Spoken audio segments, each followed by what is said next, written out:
affecting vulnerable households in almost every country. It has exacerbated existing inequalities, pushing millions of people into the vicious cycles of economic stagnation, loss of livelihood, and worsening food insecurity.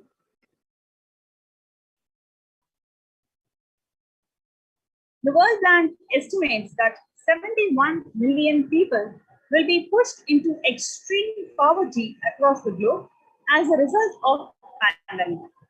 The World Food Program estimates that an additional 130 million people could fall into the category of food insecurity over and about 820 million people who were classified by such by the 2019 State of Food Insecurity in the World Report.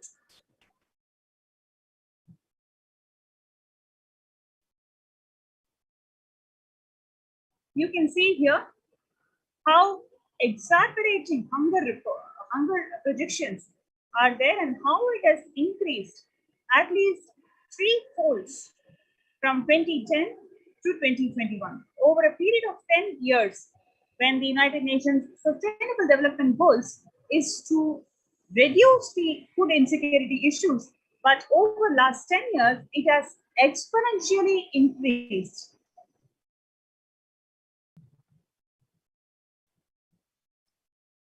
More than 50 million people have experienced food insecurity during the pandemic, up from 30 million in 2019. According to Feeding America's non-profit, the nation's largest domestic hunger relief organization.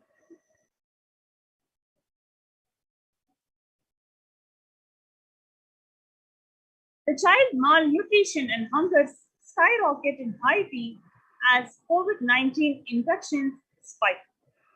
At least 86,000 children are at risk of developing severe acute child malnutrition this year in Haiti, according to the sources connected to United Nations.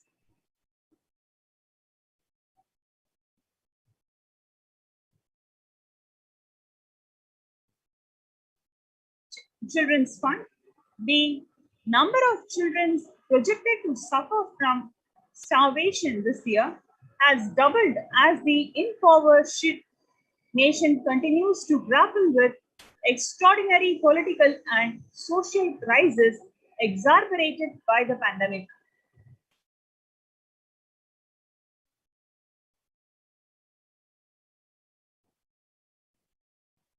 The refugee rise in COVID-1 pandemic. Vulnerable groups such as refugees are paying the highest price in COVID-19 pandemic.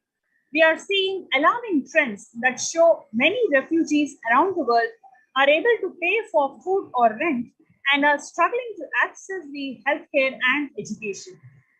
Price hikes in local markets and further displacement caused by the campfires have pushed many families further into food insecurity. During April and May, around 30,000 refugees in Cox's Bazar camps raised questions and concerns, with 63% of them seeking services, including urgent food relief and shelter. Just over one-third, 37% of them requested health or medical care.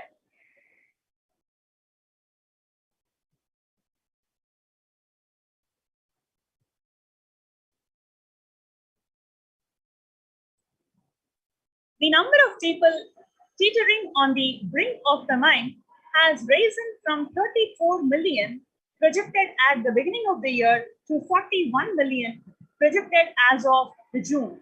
He said, without immediate emergency food assistance, they too face starvation, as the slightest shock will push them over the cliff into famine conditions. The World Bank released an analysis of the rising food insecurity rates in response to COVID-19 pandemic. A report released on May 20th, 2021 stated that COVID-19 impacts have led to severe and world-spread increases in global food insecurity, affecting vulnerable households in almost every country, with impacts expected to continue through 2021 and into 2022. It also states that global food prices increased significantly by 38% since January 2020.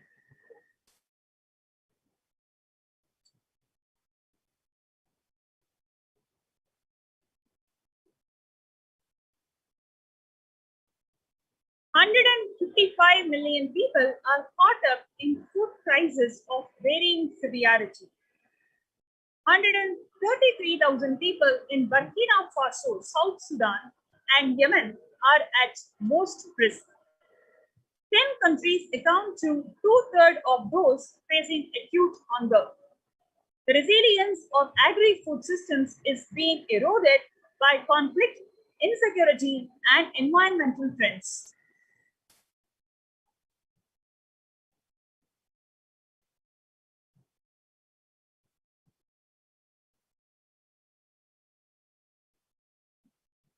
The developmental, economic, social, and medical impacts of malnutrition and famine have a critical impact on the individual, familial, community, national, ultimately on the global level.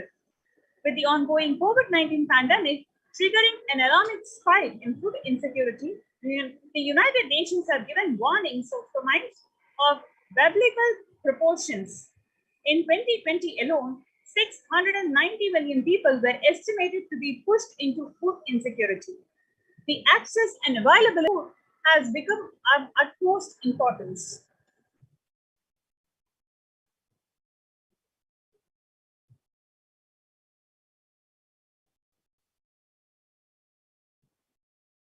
The importance of agriculture in the economy, impacts from COVID-19. The COVID-19 induced lockdown in India was a huge economic shock. It installed the economy with complete closure imposed on enterprises across all sectors. Even though agricultural activities were exempted in the initial phases of lockdown, the agriculture value chain also faced large-scale disruption. This had a serious detrimental effect on the rural Indian economy. The coronavirus pandemic has also triggered a massive reverse migration from the urban to rural areas in large parts of the country. So, the Supreme Pontiff of Hinduism, Jagadguru Mahasannidhanam, His Divine Holiness Swamiji, has opened the doors of Kailasa, de facto spiritual embassy, to one and all for you to experience life with abundance. These de facto spiritual embassies are guided and personally micromanaged by the Supreme Pontiff of Hinduism, who foreseen this food insecurity issues that the world is going to face because of pandemic.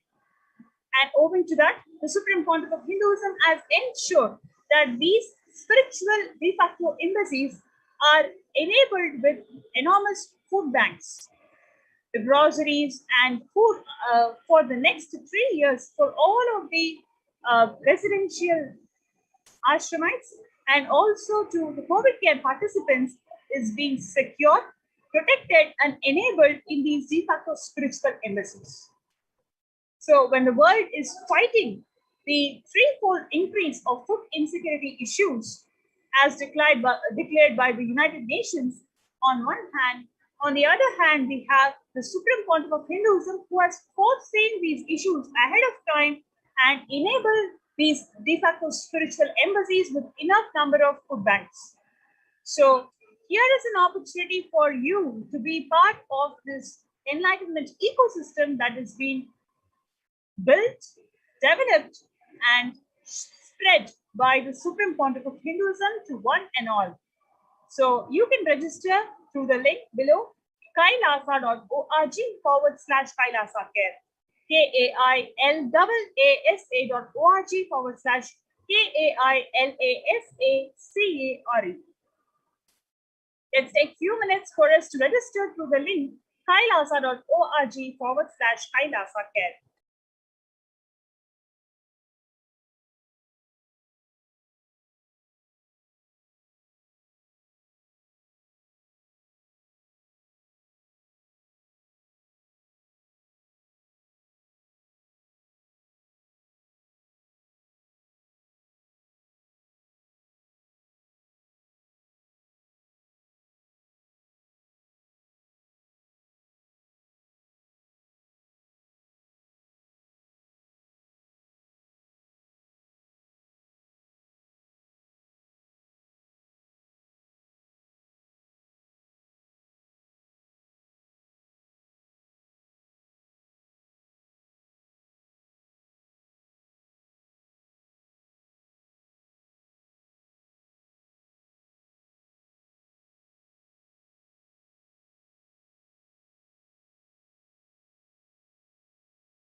You become what you eat. What you eat contributes to what you think. What you think contributes to what you cognize. What you cognize contributes to who you are. So, what you eat directly affects who you are. And that is why I am making the statement you become what you eat. What is in your plate matters because that is going to become you. Violence-based food and life-negative, chemical-based toxic food both harm the system equally. Organic vegetarian food is not just for health. It gives you an inner space, physical system, and psychological flow to develop highest psychology. Not only your physical system, even your physiological flow needs to cooperate. Your brain is constructed for all of these higher things. When you don't explore the higher things, you are bound to feed the lower things. Keep your brain engaged. First, explore the highest dimensions of consciousness. You will be forced yourself into drugs and try to explore the hallucination, imagination, illusory dimensions of universe. The Supreme Pontiff of Hinduism has empowered millions of people into the lifestyle of vegetarianism. Now let us look into the science behind this vegetarianism. The human body is naturally designed for vegetarianism. The inner mechanisms like feeling, thinking, words, everything is designed to function with vegetarian food. It is like having a generator which can handle only 220 volts current, or a UPS which can handle only 220 volts current. But it is given 20,000 volts current. What will happen? It will get fused. The food without anxiety, fear, depression, biomemories, if they are consumed by a person, the energy with which they think, the energy with which they utter words, the energy with which they act, the energy with which they feel, everything will be aligned to the natural source of energy. It will be aligned to nature, which is the inner potential energy. Now, let us look into the contributions from Kailasa's Annalaya, the organic vegetarian sattvic meal for one and all to eliminate hunger. Now, let us see the food policy revealed by the Supreme Pontiff of Hinduism, Jagadguru Mahasanidanand, His Divine Holiness Bhagwan Nithyananda Paramashivam, where he revealed that food and education will be free in Kailasa.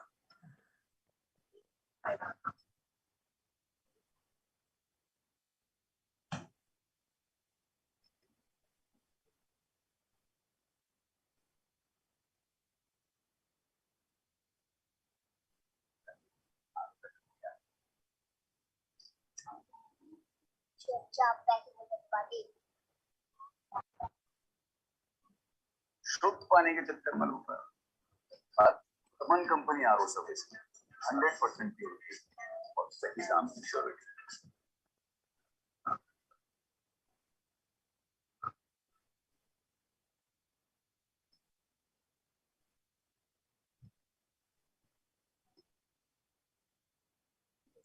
Will share the video where the Supreme Pontiff of Hinduism is revealing the food and education policy at Kailasa, which is, yeah, just hold on.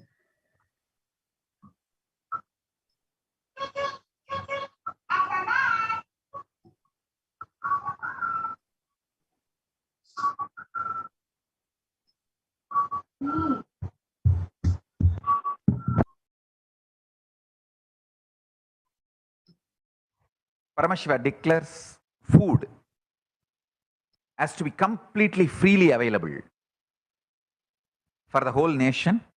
So we are going to follow the same procedure. Food, knowledge. See, not only the guru should not charge the student. If guru does not have money to feed the students, you see, in Hindu tradition, the student, not only you can't charge the student has to be given food, given all the things needed, and given education. Intention to study is worshipped in Hindu tradition. So if a child has an intention to study, he becomes a brahmachari. So from that moment, the Hindu society is responsible for giving food, shelter, education, everything needed for that brahmachari. The guru is responsible for providing everything to a brahmachari who want to study. If guru does not have, if guru is not wealthy enough, he has to go for bhiksha. He is allowed to beg. And brahmacharis are also allowed to beg. You can beg, but Guru is bound everything to the brahmacharis and give education. We are going to be following the same policy. Not only knowledge is free, all your survival needs during your study period also is free.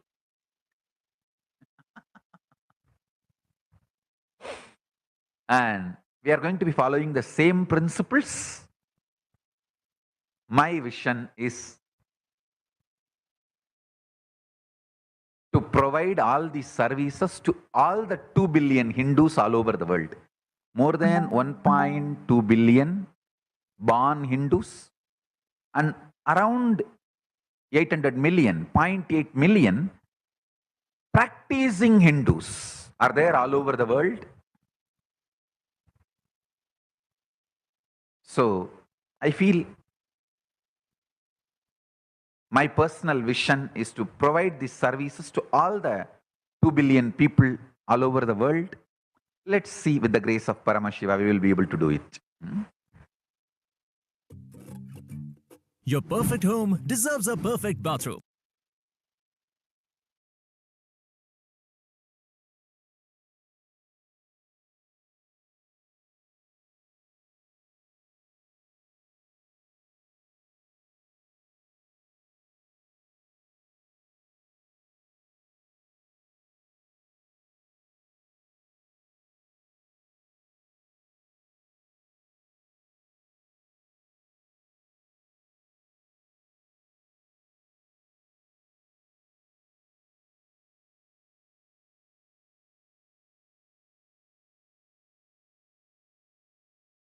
So we are going to follow the same procedure. Food, The Hindu food knowledge. policy as revealed by the Supreme Pontiff of See, Hinduism. not only the Guru should A not highly charge the effective student. concept for ensuring food If Guru does security not in have- ancient Hindu nations was that of food grain banks. These were prevalent Money until to the feed the students. You see, the elderly in in villages Hindu would tradition, start the food grain the bank student, to seek capital of grains not only collected you by can't charge the fundraising. student, If any student has to be person met given with food, crisis, such given as a all the crop things failure, needed the food and grain given bank education. would lend him grains in exchange for an Intention interest, to which study the debtor was is expected to return worshipped with a in Hindu principal gain tradition. amount during the So next if a harvest. child has an The food intention to grain study, bank would he becomes a expand its brahmachari. reserves of food So grains from based that on the moment, interest earned the and Hindu donations. society At the is time of severe responsible crisis such as for giving famine, food, the entire village shelter, would be able to afford education, these grains. everything needed And for if that required, brahmachari. all such grain loans will be written The off Guru on the humanitarian is grounds. responsible for providing everything to a brahmachari who wants One to such study. food grain bank was voluntarily created in If Guru 2020 does not by have, farmers in Bihar if Guru is not and has wealthy bailed enough, out several he has workers to who go for were forced to bhiksha. migrate due to lockdowns. He is The food allowed to grain beg, banks and their very concepts were and destroyed by the brahmacharis are British also colonial allowed to government beg. for You diverting can the beg, food resources to their war but efforts that resulted Guru in is massive famines bound and deaths due to to starvation. provide everything to the brahmacharis In and Hindu give temples, education. food is shared We for are going to be free as a following the policy. This was the same case in policy. both ancient times. Not only knowledge is free, all your survival needs period also is free. Hindu food policy as revealed And by the we are going Supreme to be Pontiff of following the Hinduism. same In principles. Hindu temples, food is shared My for free vision as a is policy. This was the case in both the ancient times and modern times. For to about provide all 27 these years, services every to month, all the the 2 billion Hindu Hindus all over the world. Shaivite minority More than community has 1.2 served more than billion 3 million free born organic Hindus meals in religious and gatherings around to everyone 800 without million, discrimination 0.8 and million has served over 1 billion free meals practicing in totality. Hindus are there all Such over the world. private and public efforts are crucial to ease the threats of starvation, which I is feel estimated to hit 1 billion people worldwide. my personal vision is to provide these services to all the Upanishads 2 billion people says all very over the world. beautifully, Annam Bahu Let's see, with the Suvita. grace of Let Paramashiva, us we will be able create to do and it. share. It is the responsibility of all the disciples and followers of Swamiji to create food and share with the world. No hungry stomachs can be denied food. Let all the hungry stomachs be fulfilled with food. Kailasa's Sadashiva food banks offer well-planned, pure, explains sattvic, this whole organic science of vegetarian meals to every single enlightenment person who comes and to ashram. As manifesting per the glorious tradition of Vedagamic culture, free food is served experience throughout and the day to all the powers. visitors in the form of prasad at Let me every give you the Annamadar around first the world by understanding. Swamiji. Meals are also served in schools, colleges, and to poor No and needy power in rural areas. is a Mobile Annamandars power. serve meals It is in only mass the meditation camps. confirmation of your Thousands of oneness poor with people, that object. wandering Listen. sadhus, and devotees are served free See, for food at example, if various you are able to Annamandas worldwide. stop the All this started wind decades before the current or pandemic. make the So rain now let us shower, watch the video where the it Supreme is Pontiff of not your Hinduism, power Jagadguru over the Mahasanidanand, His wind Divine or your Holiness power Swamiji, over the is rain. sharing his vision It is of your Kailasa's oneness food over banks. the wind. It is your oneness over the rain. Listen carefully. This truth is very important. Preliminary lesson for manifestation of power. Because if you believe, when you stop the wind, Understand, I it wanted is to give power my over vision the for wind, Annalaya. you will become arrogant, abusive, egoistic. If you believe, when you stop the wind, it is the oneness with the wind, you will have so much of love and friendliness with the wind. When we feed And the others, wind let will us be reveal authentic. deeper secrets about himself to you. Don't put Because rules when you feed friend others. means who are exploring Don't the pamper deeper yourself sides when of you each feed other yourself. continuously.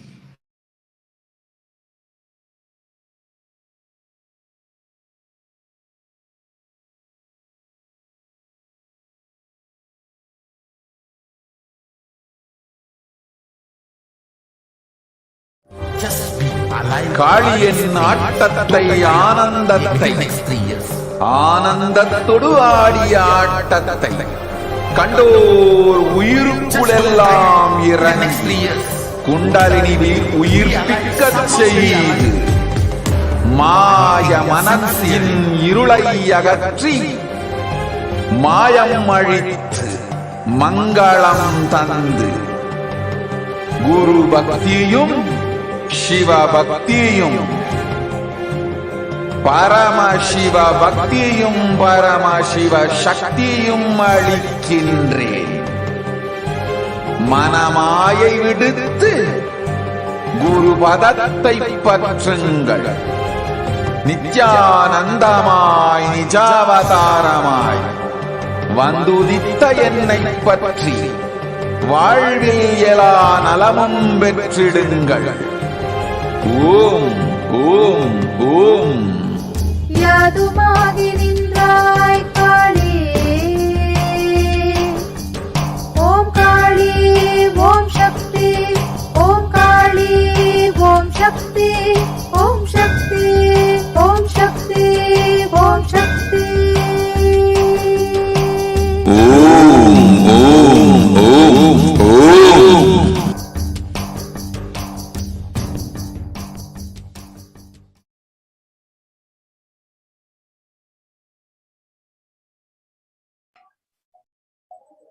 Yes.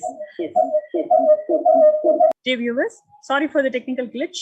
And what we're going to watch next is the vision on Kailasa's Annalaya by the Supreme Pontiff of Hinduism, Jagadguru Mahasanidanand, His Divine Holiness Swamiji, who's going to share how the Kailasa's food policy is being drafted and how it benefits the whole of the humanity from this ongoing food insecurity issues as outlined by the United Nations.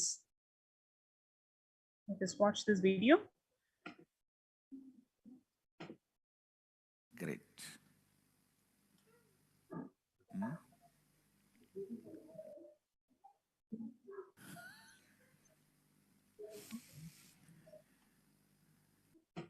Understand, I wanted to give my vision for Annalaya.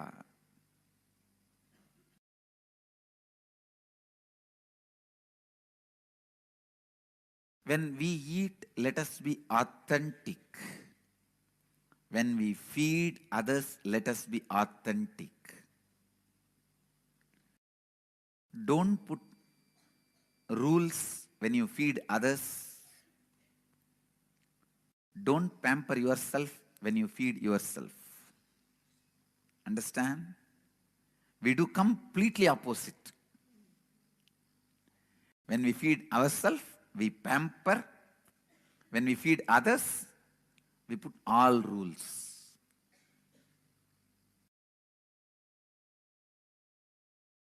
I'm giving a clear vision how I wanted Annalayas to be functioning all over the world. The Upanishad says very clearly, Annam Bahuguruvita. Let us create and share. Annam Bahuguruvita. Let us create and share.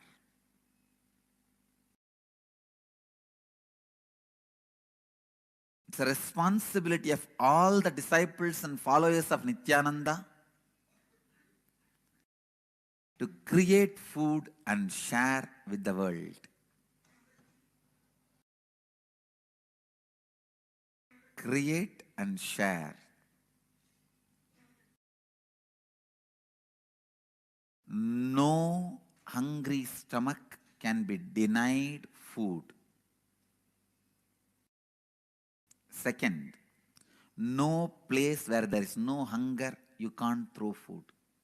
Means you can't throw food more than your hunger. Once hunger is over, you can't dump the food inside your stomach, or you can't dump the food in the dustbin, which does not have hunger. Means no wastage. Annam bahukurvita. Annam na nindyat. Tat vratam. The literal translation is, let us create and share, and let us not waste food. This is authenticity. This is the vision I give for Annalayas. Annam bahukurvita, annam na nindyat tatpratam. Let us create and share food. Let no hungry stomach be denied food. Let, instead of telling in the negative, let us put it in the positive. Let all hungry stomach being fed, and let us not waste the food by dropping it in the stomach which is not hungry, or in the dustbin, outside or inside. That is being authentic with food. I wanted all our Annalayas to have this board which will be sent to you through email. And I also feel, just like our masters used the food as a way to reach out to people. Parani, just the Panchamritam, people. Tirupati, just the Laddu. And ISKCON has successfully done this by reaching out to people just by their restaurants. Govinda restaurants. They run almost 3,000 restaurants. Hats off to them for reaching out to the world just through their restaurant. And I request all our devotees, disciples very sincerely, please understand, in all cities, wherever we have committed disciples, devotees, in all cities I wanted a place to be rented in the center of the city where you will have a restaurant giving food free and a beautiful galleria selling our books and the N Galleria products, and a library where they can sit and read, and a small meditation hall where they can meditate and go. This kind of a center should evolve in all possible cities wherever we have temples And even the places where we can't create temples immediately, this can be started immediately. And with authenticity, integrity, with the grace of Annapurani, I am committing, I'll fund it. Anybody who is ready to run, please create the project plan and commit authentically. I am ready to fund. I am inviting applications from all over the world, any country, any city. Any of our devotees, disciples can apply. We will start. If you are already running a temple, I request you to implement this project where people can come and have the food, sit in the meditation hall, or just read the books, buy the books, whatever they want, our products in Galleria. Just through this way, we will reach out to people. Understand? Passion project. All the Niraharis, the Nirahari team should start thinking about this.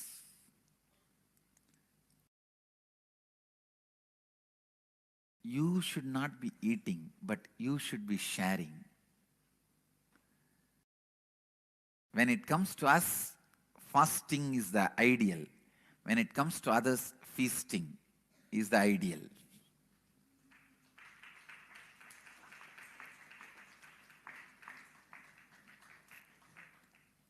And one great sadhu, Shantananda Saraswati, he was from Coimbatore. He made this system very successfully possible. And he was running, even now his disciples are running. Swamiji has already attained Mahasamadhi, but his disciples are running. In Singapore, they are running this, Anna Lakshmi. Singapore Center, do you guys know that? Come on. Anyhow, I am alive, we can give. Okay? I am alive, we can give. All I wanted from you all is just lend your hand to share. And I am ready to fund. I am ready to fund. As long as I eat, I'll fund. I'll fund for this project, only then I'll eat. And I can. Annapurani's grace is there on us. We can. We can.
The Vedagamas, the source of Hindu scriptures, declares Anna Bahu Purvita, which means let us produce food in large quantities.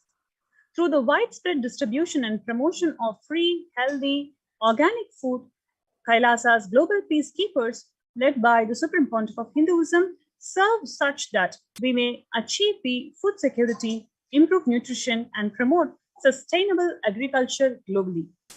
Annadan is a vision to end poverty and hunger in all its forms.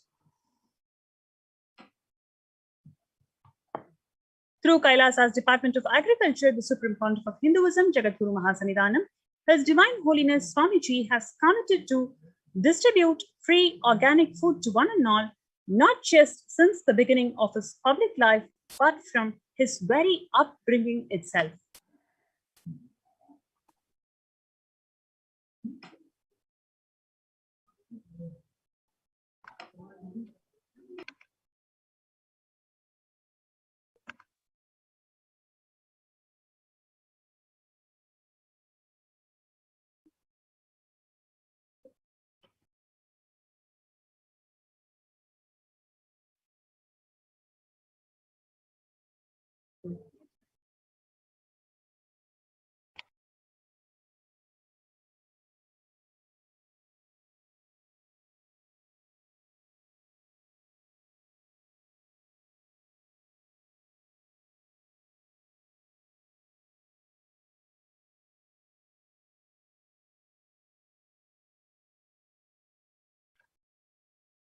Kailasa's Annalaya, the free organic vegetarian sattvic meal for all, eliminating hunger.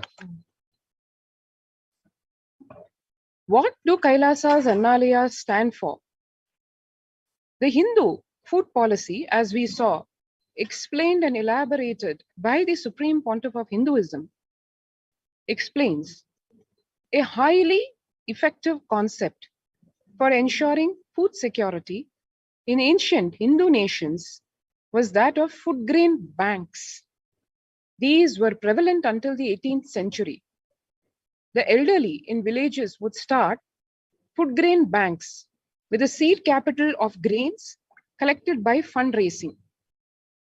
If any person met with a crisis like crop failure, the food grain bank would lend him grains in exchange for an interest, and compound interest was prohibited in grain banks.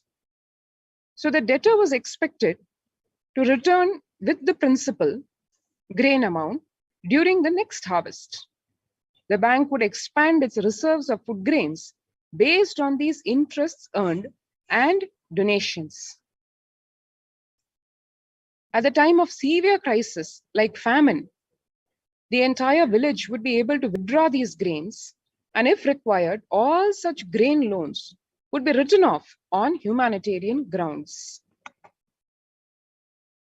And one such food grain bank was voluntarily created in 2020 by farmers in Bihar and has bailed out several workers who were forced to migrate due to lockdowns.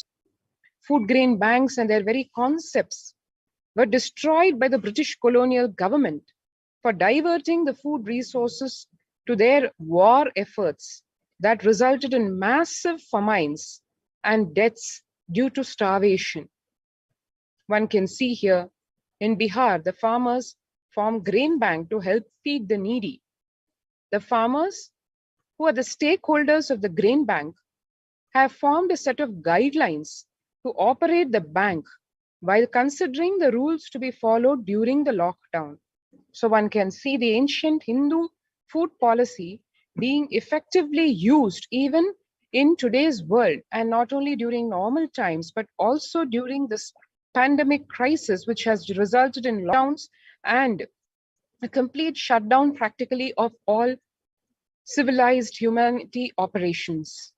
The farmers seen at work here, wheat harvesting season here as late as April 15 of last year. The Hindu food policy further elaborates, in Hindu temples, food is shared for free as a policy. This was the case in both ancient times and in modern times. For 27 years, every month, the Hindu Adi-Shaivite minority tradition community has served more than 3 million free organic meals, vegetarian meals in religious gatherings to everyone without discrimination, and has served over 1 billion free meals in total. Such private and public efforts are crucial to ease the threats of starvation, which is estimated to hit 1 billion people worldwide. This is especially important to understand in today's corona-ridden world, where even the United Nations top sustainable development goal of zero hunger has taken a big step backward because of the pandemic.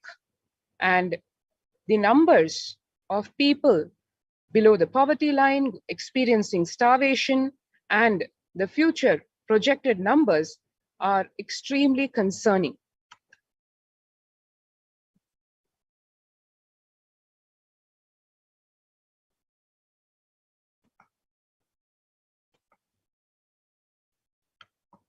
And here we can see in today's world how the Supreme Pontiff of Hinduism is implementing that very same food policy of Hinduism as Kailasa's official policy, and which has been proven to be not only a success, but also deeply fulfilling over the years, over 2 decades of this service, right from the time when the Supreme Pontiff of Hinduism, Bhagavan Nithyananda Paramashivam, entered into public life. From that very day, in a massive way, the free food distribution, or Annadan, the spiritual practice of serving free food, has been conducted in all of Kailasas worldwide. In Hindu temples, food is shared as for free as a policy. So one can see here the free food distribution happening across the different de facto spiritual embassies of Kailasa.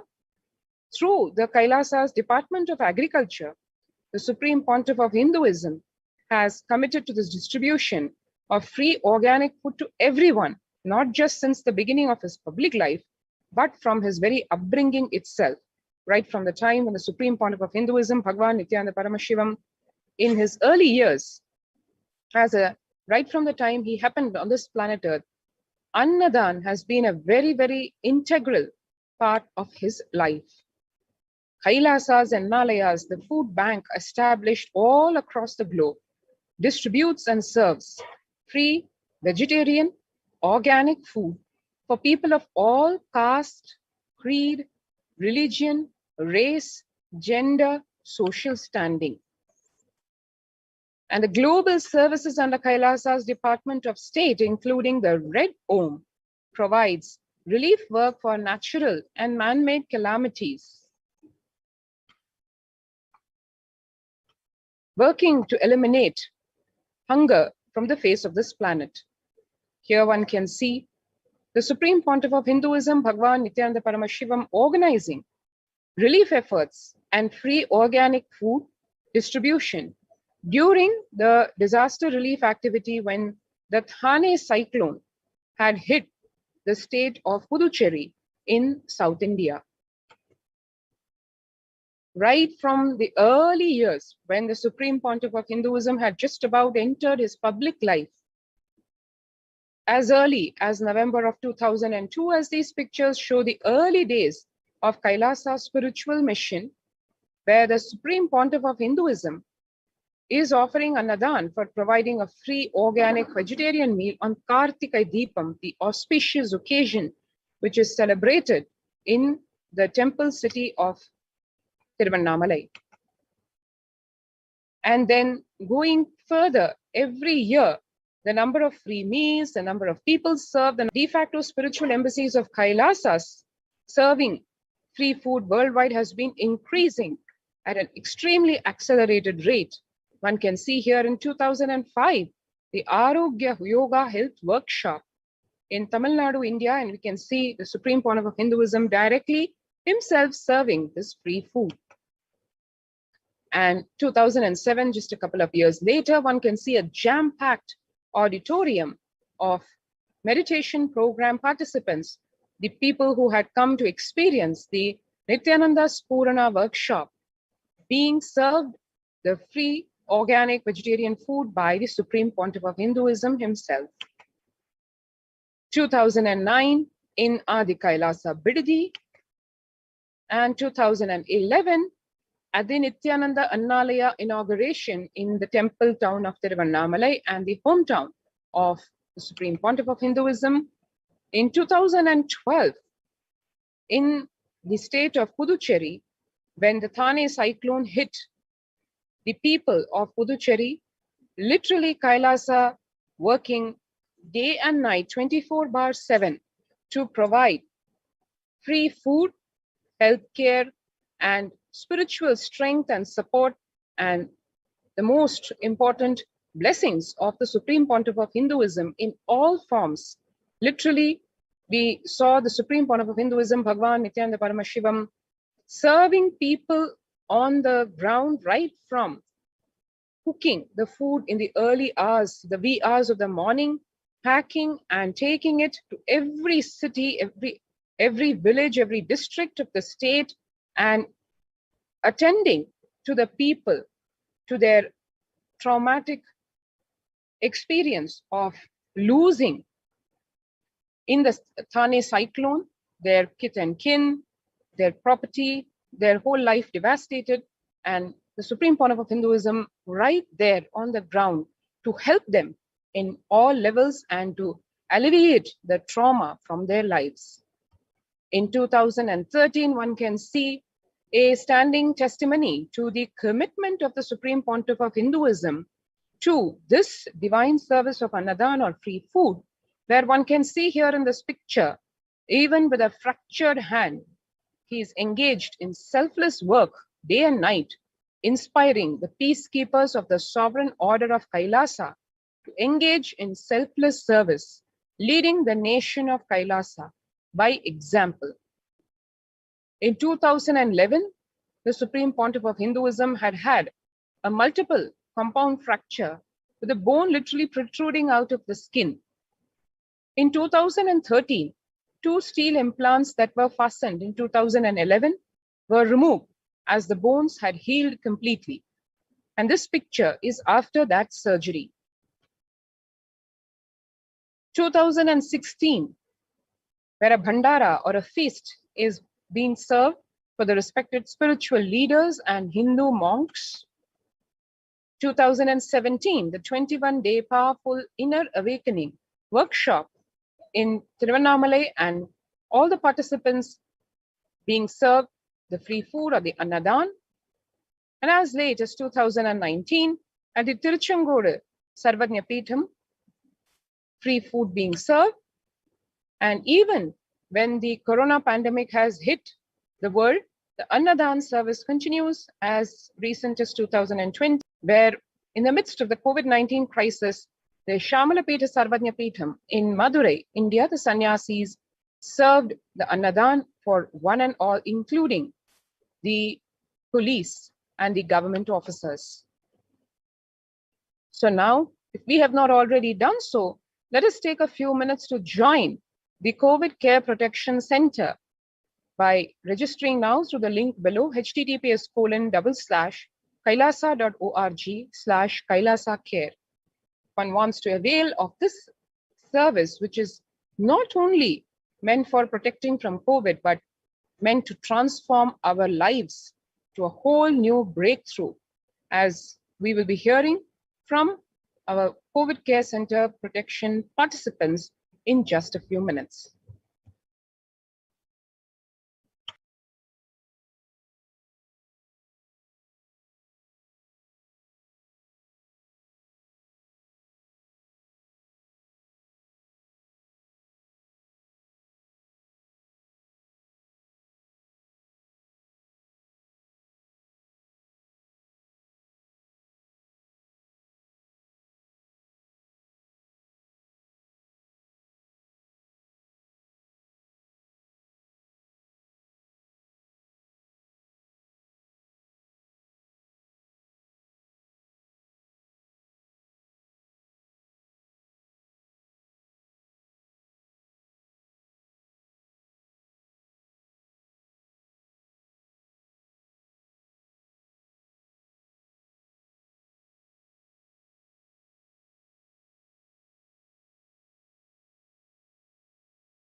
And now to understand in today's world, what does it mean in this COVID-ridden world?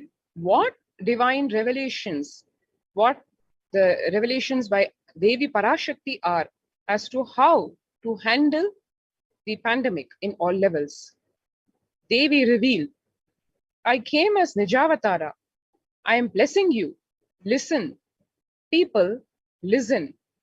To do good to all of you, I have taken the form of Nithyananda and came down as Nijavatara. People of India, listen, carefully listen. Time after time, Bharatam is Jnana Bhumi, where enlightened beings come. We cannot make Jnana Bhumi as infertile. Enlightened beings have to come. They have to live. It has to flower. Few hypocrites, because they are stuck in delusion. We cannot sacrifice the world. Cosmos cannot be destroyed. The ship I did to save the cosmos from being destroyed, that is called Adi Kailasa. The ship I did to protect beings from Pralaya is Adi Kailasa. Because of the conspiracy of the Drohis and enemies' rule, the captain had to leave the ship. Before 12 years, knowing the great deluge that is going to happen, by this Guru Purnima, that Jnana Rasavadam, Navapashana is going to flower. Allow people to come and take dip in Navapashana flower. People, whoever come and dip in Vaidyasarovar, they will not have deaths. They will not have corona.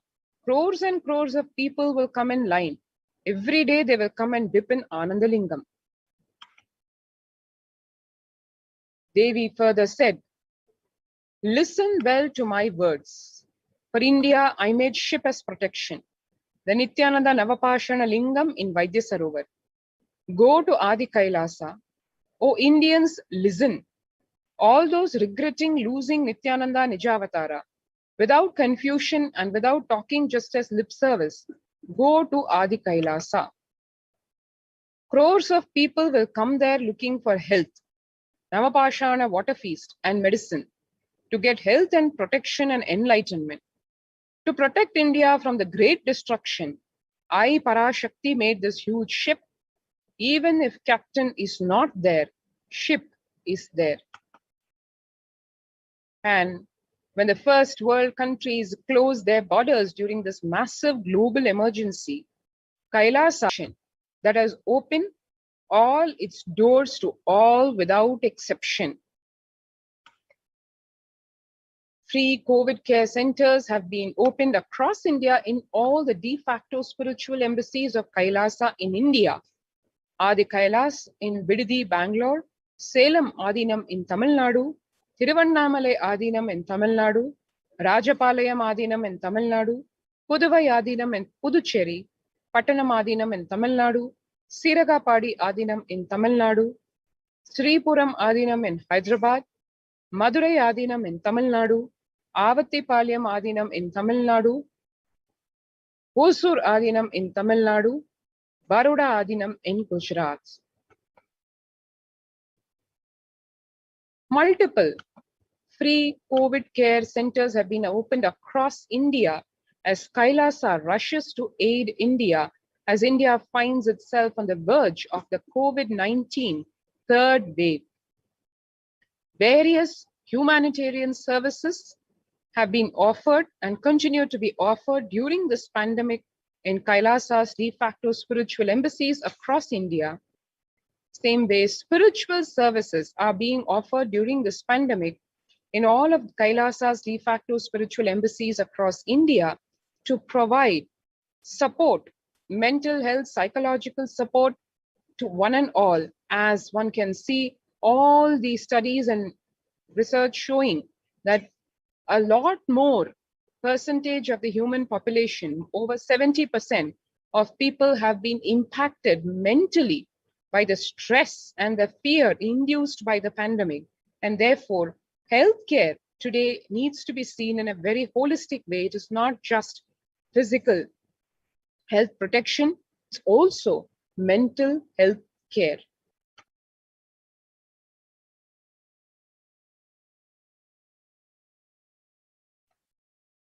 So the various services that are being offered in de facto spiritual embassies across India include medical care in the form of allopathy, Ayurveda, and Siddha medicine, infrastructure to accommodate thousands, accommodation for multi-layer quarantine, emergency ambulances and ICU on wheels, personal protective medical equipment, food security management through food banks, and organic farming.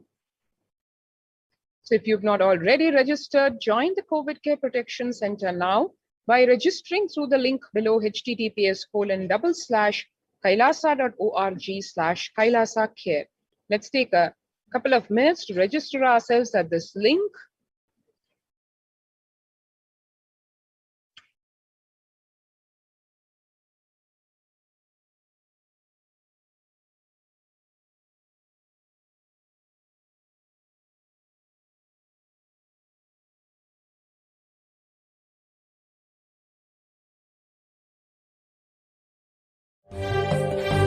காளியின் ஆட்டத்தை ஆனந்தத்தை ஆனந்தத்தொடு ஆடிய ஆட்டத்தை கண்டோர் உயிருக்குளெல்லாம் இறங்கி குண்டலினிவில் உயிர்ப்பிக்கச் செய்து மாய மனத்தின் இருளை அகற்றி மாயம் அழித்து மங்களம் தந்து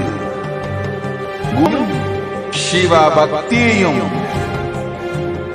பரமசிவ பக்தியும் பரமசிவ சக்தியும் அளிக்கின்றேன். மனமாயை விடுத்து குருபதத்தை பற்றுங்கள். அந்தமாய் நிஜாவதாரமாய் வந்துதித்த என்னை பற்றி வாழ்வில் எல்லா நலமும் பெற்றிடுங்கள். ஓம் ஓம் ஓம். யாதுமாகி நின்றாய் காளி, ஓம் காளி ஓம் சக்தி, ஓம் காளி ஓம் சக்தி, ஓம் சக்தி.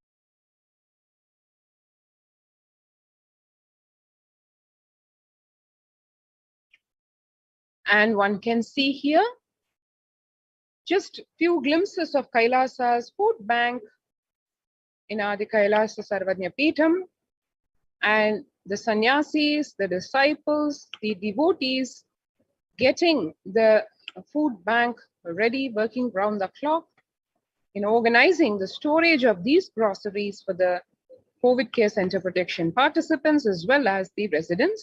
At the same time, plantations, organic farming happening, banana plantations, and a glimpse of self-sustainability lifestyle being cultivated in the multi-layered quarantine facility. The Department of Agriculture in action as to implement its mission to research and implement environment-friendly, sustainable, economy-friendly methods of agriculture. The next pasture of land being prepared by de-weeding, irrigation, and preparing of the manure.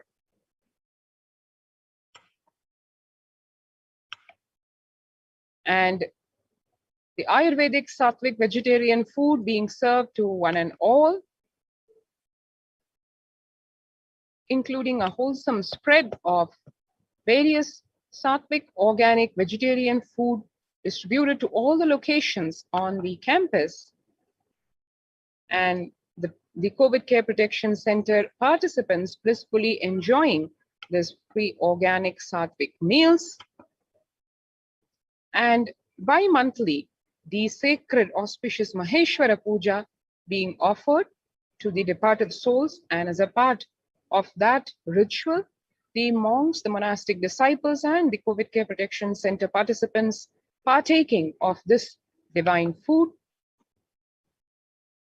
And before we go into the sharing of the COVID Care Protection Center participants, we would like to share the bigger perspective where Kailasa's recommendation to the United Nations in a report submitted to the UN, published in 2021, Kailasa recommends various facts and solutions, provide sustainable community living with multi-layered quarantine.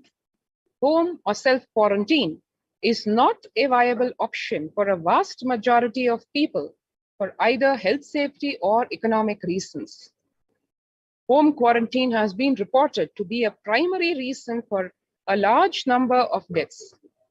In some places, governments have moved people out of home quarantine to COVID care centers. Other issues linked with quarantine, especially in small houses, are mental health problems, such as increase in suicidal ideation, especially amongst the younger population. This requires friendly quarantine setups, which are self-sustained and sufficient in terms of food stock and supplies, recreation, employment, education, etc. In India, state governments have attempted to provide free and paid solutions both, which face various challenges related to hygiene, exorbitant pricing. Some facilities have seen challenges related to requests for private accommodation.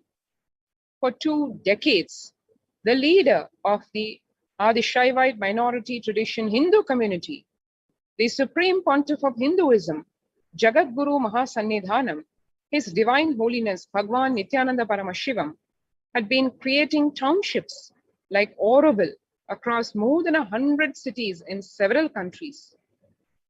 Most of these townships, such as the Adishaivite minority tradition monastery in India, Bangalore, have been open to offer multi-layered quarantine as a free public service with free food or accommodation, free internet to work from home.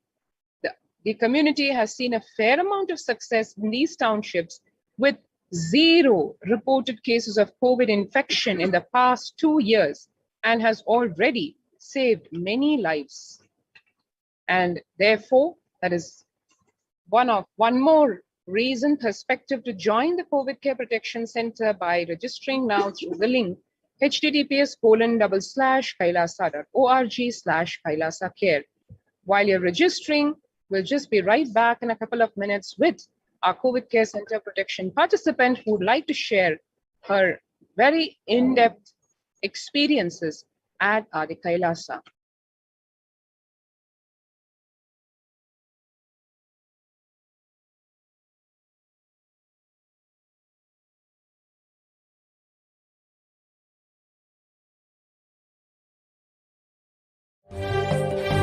காளியின் ஆட்டத்தை ஆனந்தத்தை ஆனந்தத்தொடு ஆடிய ஆட்டத்தை கண்டோர் உயிருக்குளெல்லாம் இறங்கி குண்டலினிவில் உயிர்ப்பிக்கச் செய்து மாய மனத்தின் இருளை அகற்றி மாயம் அழித்து மங்களம் தந்து குரு பக்தியும் சிவ பக்தியும்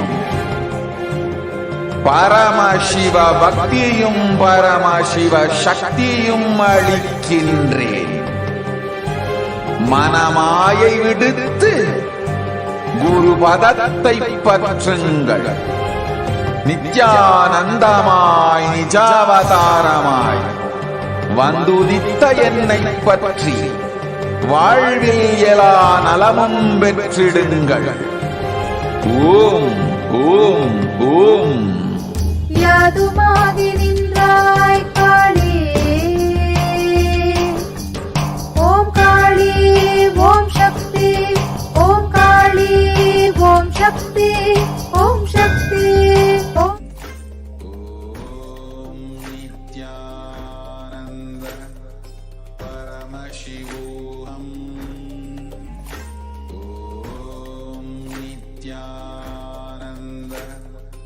Welcome back.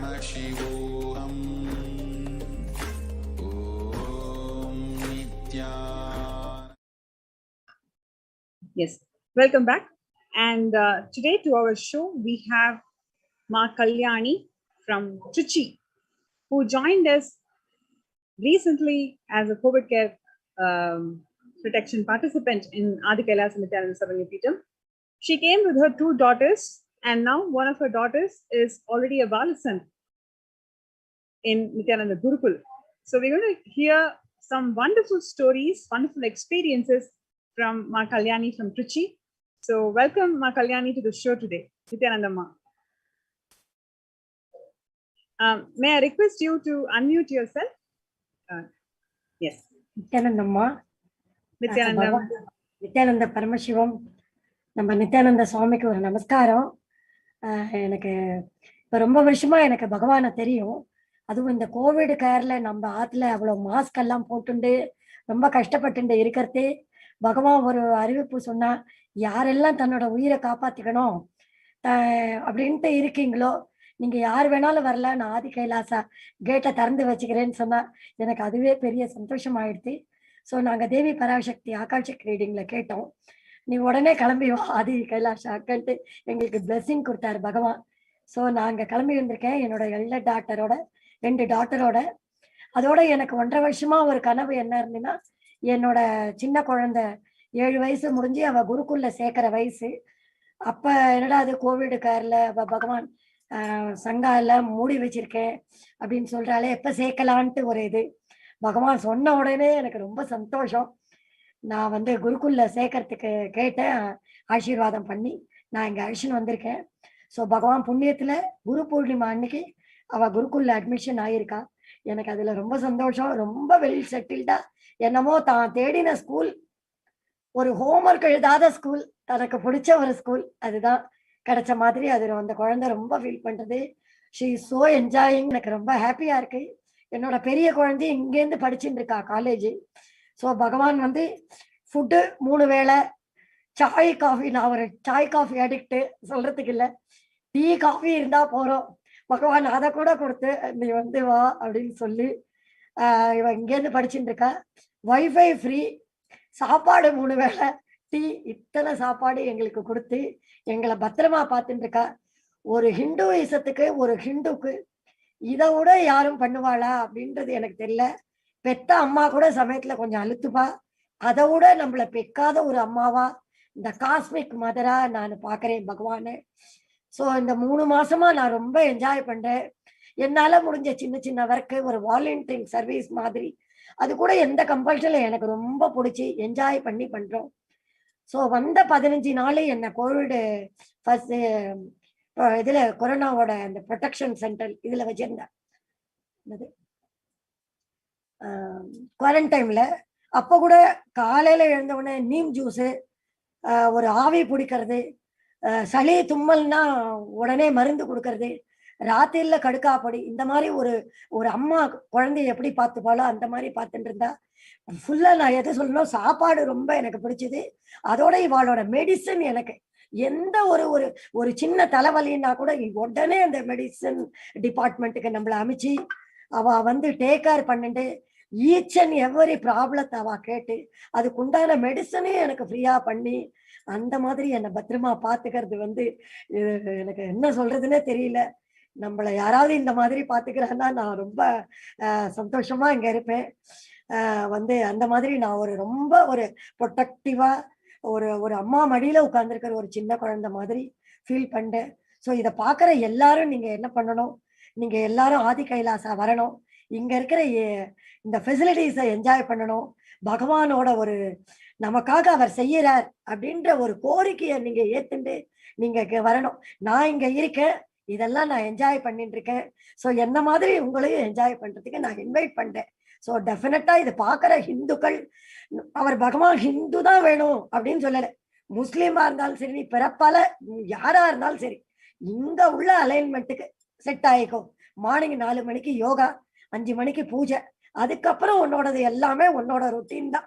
என்ன வேலை உனக்கு பிடிச்சிருக்கு, ஆஃபீஸ் போறவா அவ பாட்டுக்கு லேப்டாப் வச்சுன்னு ஆஃபீஸ் பண்ணலாம், குழந்தைகள் அது பாட்டுக்கு காலேஜுக்கு லேப்டாப் வச்சுன்னு படிக்கலாம், எந்த மாதிரியான ரெஸ்ட்ரிக்ஷனும் கிடையாது. அவ வேலை பத்திரமா நடந்துட்டு இருக்கு. ஸோ உயிரை காப்பாத்திண்டு ரொம்ப உயிரை காப்பாத்தினா இப்படி போயிடுமோ அப்ப போயிடுமோ பயம் ஒண்ணுமே கிடையாது. நான் வந்ததுல இருந்து மாஸ்கா ஊத்து போட்டுட்டேன், ரொம்ப ஃப்ரீயா பேசிட்டு இருக்கேன். என் குழந்தைகளும் ரொம்ப சந்தோஷமாவும் நிம்மதியுமா இருக்கா. இங்க உள்ள நம்ம கைலாசா உள்ள ஃபேமிலிகிட்ட எல்லார்கிட்டையும் ரொம்ப சந்தோஷமும் நிம்மதியா நான் பேசிட்டு I am really enjoying the life. So இதை பார்க்குற எல்லாரும் நீங்க டெஃபினட்டா இங்க ஆதி கைலாசா வரணும்னு நான் ஒரு பிரார்த்தனை வைக்கிறேன்.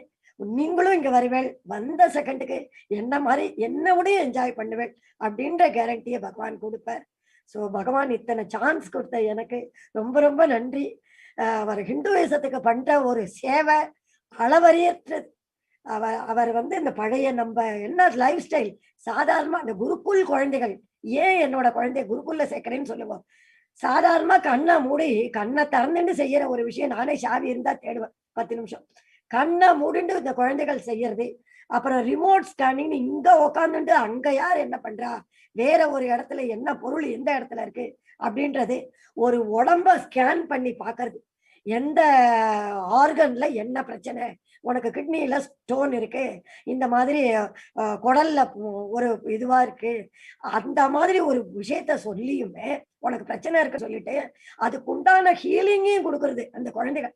குருகுல் பாலசங்கள்லாம் நான் பார்த்து ரொம்ப அதை என்ஜாய் பண்ணி இந்த மாதிரி ஒரு வாழ்க்கைய என் குழந்தையும் வாழணும் அப்படின்ற ஒரே ரீசனுக்காக தான் நான் என் குழந்தைய இங்க போட்டிருக்கேன். அது போல நீங்க எல்லாரும் அது நினைச்சீங்கன்னா உங்களோட சின்ன சின்ன குழந்தைகளும் இங்க அழைச்சிட்டு வாங்க. ஒரு பெஸ்ட் ஸ்டடீஸ், சும்மா உட்காந்துட்டு இருக்கிறது, காத்தால இருந்து சாயங்காலம் வரைக்கும் படிக்கிறது, ஹோம்ஒர்க் எழுதுறது, அப்புறம் தூக்கி போட்டு போறது, இந்த மாதிரி அந்த ஸ்டடீஸ்ல வெறுப்பில்லாத ஒரு வாழ்க்கை, அதுதான் இந்த என் குழந்தை என்ஜாய் பண்றது. அம்மா ஹோம்ஒர்க் இருக்குமான்னு கேட்டா கிடையவே கிடையாது, அவளே சொன்னா கூட, நீயே சொன்னா கூட எழுத வைக்க மாட்டான்னு. Now she is enjoying without homework. Daily எழுந்து பூஜையும் புனஸ்காரமும், நம்ம ஹிந்துவோட அந்த ரிச்சுவல் என்ன வாழ்க்கை, அதோட அந்த வாழ்க்கையை வாழ வச்சுட்டு இருக்கா. அந்த 18ஆம் பேருக்கு நம்ம வரலட்சுமி பூஜை, இப்ப கிருஷ்ண ஜெயந்தியும் ரொம்ப ஜாலியா என்ஜாய் பண்றோம். நம்ம ஆத்துல எப்படி நம்ம அந்த லக்ஷ்மியை வச்சு பூஜை பண்ணுவோமோ அதே போல ஒரு சிஸ்டம்.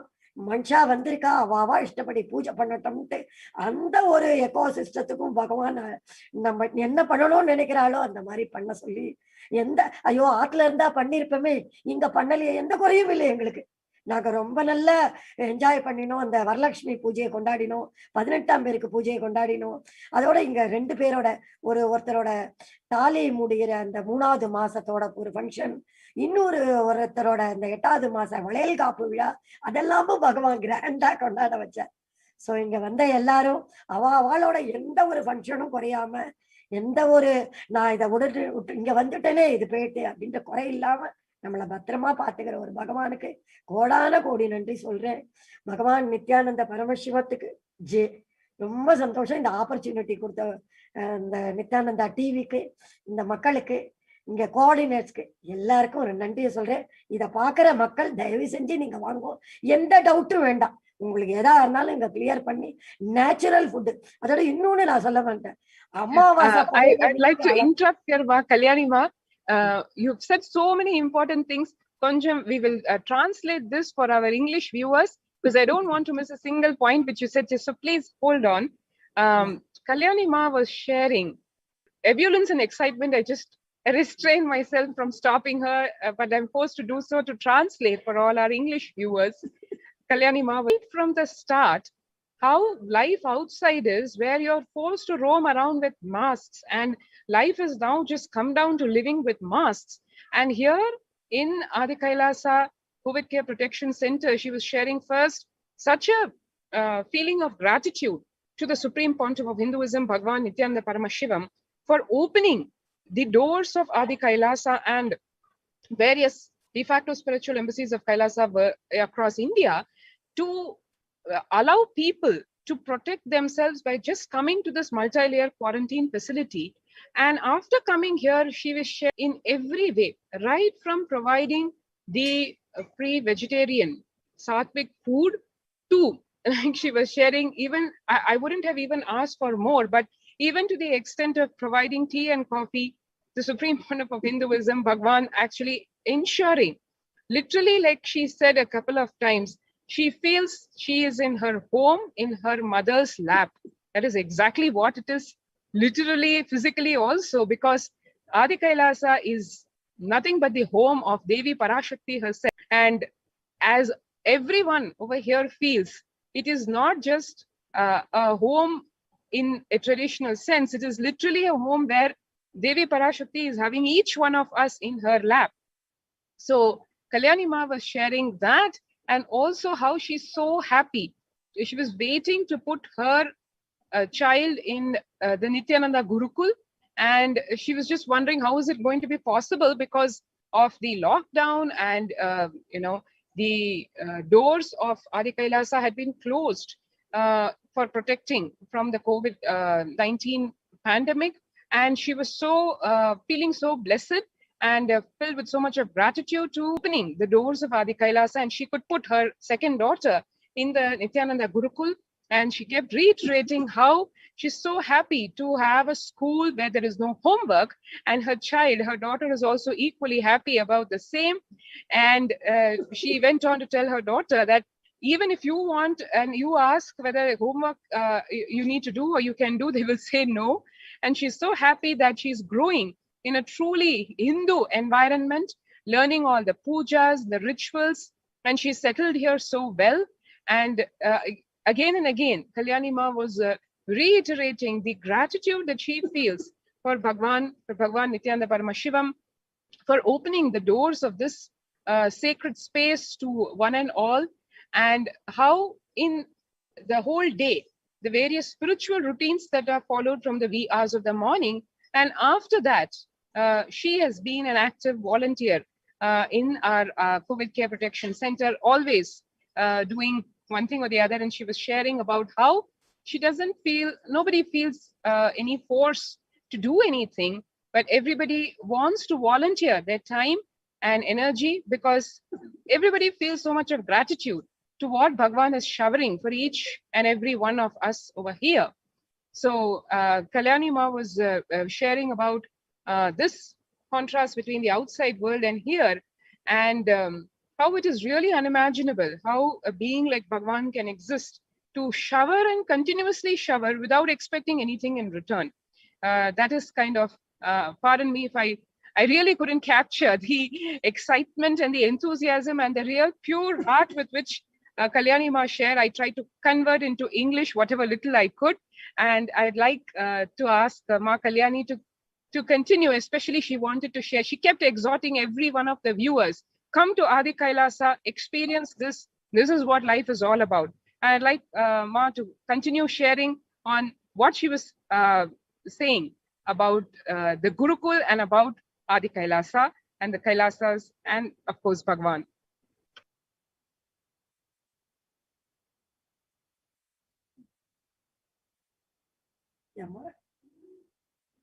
நித்யானந்தம், இப்ப குருகுல் பத்தி ஒரு விஷயம் வெளியில நார்மலா ஒரு குழந்தைகள் படிச்சு ஒரு MBBS படிச்சு ஒரு டாக்டர் ஆகிறதுக்கு டைம் எடுத்துக்கிறது. பட் இங்க இருக்கிற குழந்தைகளுக்கு அவ்வளோ டைம் எடுக்கிறது இல்லை. வெறும் ஒரு 18 வயசுக்குள்ள அவளோட எல்லா படிப்பையும் முடிச்சு கொடுத்துடும். நாட் ஓன்லி சயின்ஸ், இங்கிலீஷ் அந்த மாதிரியான படிப்பு இல்லாம வேதங்கள் பாராயணம் பண்றது எல்லாத்தையும் டவுன்லோடு பண்ணிக்கிற அளவுக்கு அவளுக்கு கெப்பாசிட்டி, ஒரு அன்இமேஜினபிள் மெமரி பவர் அவளுக்கு. ஒரு பொருளை இங்க வச்சுட்டோம் அங்க வச்சுட்டோம் அந்த மாதிரியான இல்லை, ஜஸ்ட் ரொம்ப கேஷுவலா போக வேண்டியது. இது இந்த இடத்துல இருக்கு. நான் பார்த்தேன், இப்ப என்னோட பெரிய குழந்தை லெவல்ல இருக்கிற ஒரு குழந்தை இப்ப அந்த குருக்குளோட பெரிய சண்டி ஹோமத்துக்கு உண்டான பொருள் எல்லாம் என்ன லிஸ்ட் போடுறது ஏது பண்றதுன்றது கம்ப்ளீட்டா அதோட மேனேஜ்மெண்ட். ரொம்ப சின்ன வயசுல பெரிய பவரை நான் ஒரு மேனேஜிங் அந்த லெவல்ல இருக்கேன். என்னால எந்த ஒரு விஷயத்தையும் அந்த capacity to do all the work and manage பண்றது.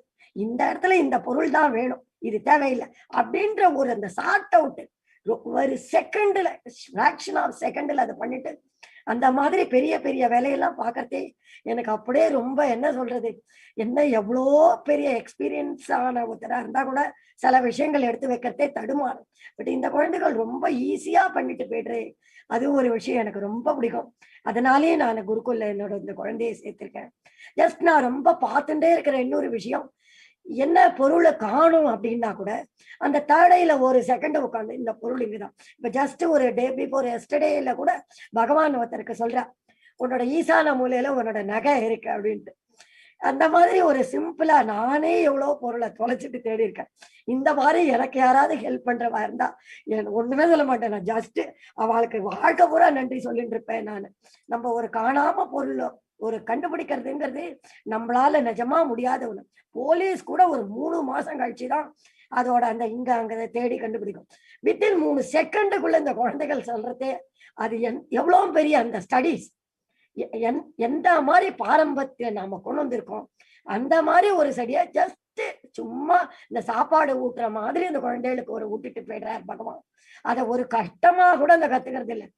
ஜஸ்ட் ஒரு லிசன் பண்றது அந்த பகவான் மேல. சரி, குரு வாக்க நான் காப்பாத்தினேன், அவர் சொன்னது எல்லாம் நான் கடைபிடிப்பேங்கிற ஒரு சின்ன ஒரு ஒபே, அதுல அத்தனாம் பெரிய விஷயத்த அந்த குழந்தைகளுக்கு கொடுக்கறது. இதெல்லாம் தான் எனக்கு குருக்குள்ள நான் நிஜமாவே ஒரு இன்ஸ்பயர் ஆனது. டெஃபினட்டா அந்த குழந்தைய போன ஆக்சுவலி 3 வயசுலயே நான் கூட்டின்னு வந்திருந்தேன். அப்போ ஒரு 7 வயசு ஆகணும்னு சொல்லியிருந்தேன் அம்மாவோட இருக்கிறது. சோ இப்ப அந்த குழந்தைக்கு ரொம்ப பெரிய பாக்கியம். அவ குழந்தையதான் நான் சேர்த்திருக்கேன், அவளை மட்டும் சேர்த்ததா நான் நினைக்கல. நான் இப்ப குருக்குள்ள சேர்ந்து நான் இங்க சேர்ந்து வாழ்க்கையில புதுசா பாடத்தை படிக்கிறேன். எப்படியெல்லாம் ஒரு 25 வருஷம் வாழ்க்கைய சும்மா ஏதோ டயத்தை போக்குண்டு வாழ்ந்தத இப்ப ஈச் அண்ட் எவ்ரி மினிட்ட யூஸ்ஃபுல்லா இந்த செகண்ட் இருக்கு, இதை எப்படி யூஸ்ஃபுல்லா பண்ணலாம் அப்படின்ற மாதிரியான ஒரு பிளிஸ்ஃபுல்லான ஃபீலோட நான் இப்ப வாழறேன். அது எனக்கு ரொம்ப பிடிச்சிருக்கு. அந்த டயத்தோட அருமை இப்ப புரியுது எனக்கு நிஜமாவே. அப்புறம் பகவான் கொடுக்குற அந்த சாத்வீக ஃபுட்டு எப்பவுமே நார்மலா ரொம்ப காரமா இருந்தா ஒரு கோவமோ இல்ல ரொம்ப உப்பெல்லாம் சேர்ந்துன்னா அந்த உணர்வு அதெல்லாம் இல்லாம ரொம்ப சரிசமமா தேவையில்லாத ஒரு வெங்காயம் பூண்டு அந்த மாதிரியான விஷயங்களை சேர்க்காம ரொம்ப கிட்டத்தட்ட நம்ம தவசத்துக்கு தான் ஒரு பிராமணா இந்த மாதிரியான ஃபுட்டை சமைப்பா. சோ அந்த இடத்துல சாத்வீகமான ஃபுட்டு இருக்குன்ட்டு நார்மலா இங்க சாப்பிடுற நம்ம சாப்பாடே காரம் எல்லாம் ரொம்ப இல்லாமலும் ஒரு சார்த கரிகா இருக்கிற மாதிரியும் பார்த்துட்டு அந்த மாதிரி அந்த ஃபுட்டை சாப்பிட்றதே நமக்கு அந்த ஃபுட்ல இருக்கிற எனர்ஜி தான் நமக்கு கிடைக்குமே வழிய தேவையில்லாத அதுல இருக்கிற அந்த ஒரு கோவமும் ஒரு ஜாஸ்தி இருக்கிற அந்த டெம்பரும் நமக்கு கிடைக்காது.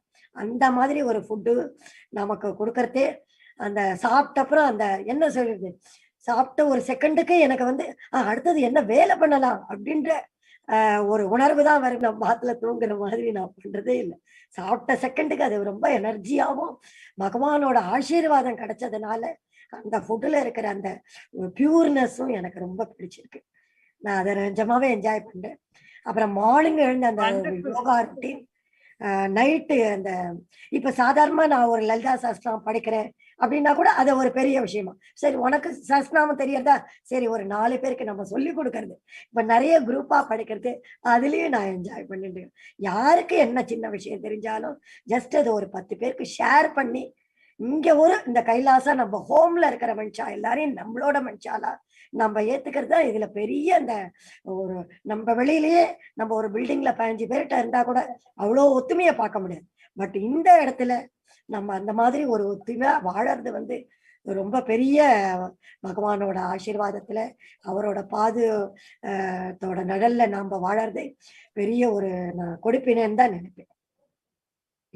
Wonderful, Ma. Thank you so much for joining our show today. I just would like to capture some of the things that Ma Kalyani shared in the second portion of her testimonial, where she was talking about.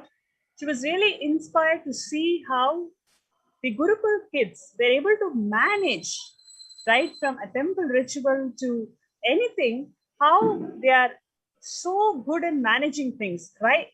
Being so young, but they're extremely trained in management, and that really inspired her to feel that this is how empowered her daughter should be living. And that is why right from very young age she always wanted her kid to be part of Gurukul, and she had received the blessings from Devi Parashakti recently and once, and after that she had no second thoughts of ensuring that her daughter is part of the Gurukul. And she also expressed that the daughter is extremely enjoying herself and expanding and exploring several dimensions of hers after joining Gurukul. And the other thing that she was also sharing is about Lalita Sahasranama. So how all the grihasthas, all the ladies in the campus, they learn Lalita Sahasranama. Whoever knows any new thing, they teach, they ensure that the community is getting empowered, and they all recite these chants and experience the conscious sovereignty. So there are many other things also which Ma Kalyani beautifully captured. It was wonderful having you in the show today, where you were very, open and in a very simple way, simple, innocent way, you're able to share your experiences by being part of this Adi Kailas Nithyananda Paramashivam COVID Care Protection Center. Thank you so much for joining the show today. Yes, so with this, we come to the end of this segment, the AK segment, and stay tuned before we get into the next segment of today's program. Thank you so much, viewers. I hope all of you join in and today's segments where we spoke about various aspects of why COVID-19 has made the world to suffer from a lot of food insecurity issues, and how the Supreme Pontiff of Hinduism has empowered the de facto spiritual embassies of Kailasa with food banks to ensure that there is nobody who's suffering because of no food. And we had a wonderful testimonial and experience from Ma Kalyani, who shared this and how she enjoyed her stay, is enjoying the stay in Adi Kailasa. So I hope this inspired all of you to be, and maybe most of you are also feeling so curious to, come and experience this unique opportunity to be part of this COVID Care Protection Center. So we welcome all of you to be part of this exciting opportunity. So join us, and you can register yourselves in kailasa.org/Kailasa-Care. KAILASA.org/KAILASACARE. So we'll be projecting the registration link before we move on to the next segment of today's show.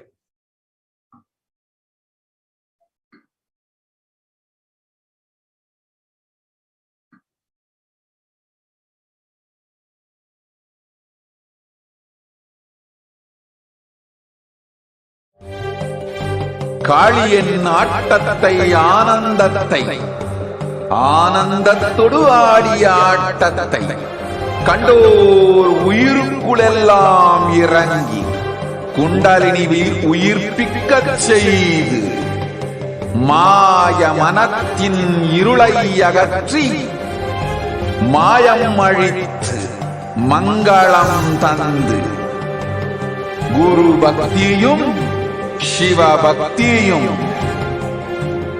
Paramasiva பக்தியும் பரமசிவ சக்தியும் அளிக்கின்றேன். மனமாயை விடுத்து குரு பதத்தை பற்றுங்கள்.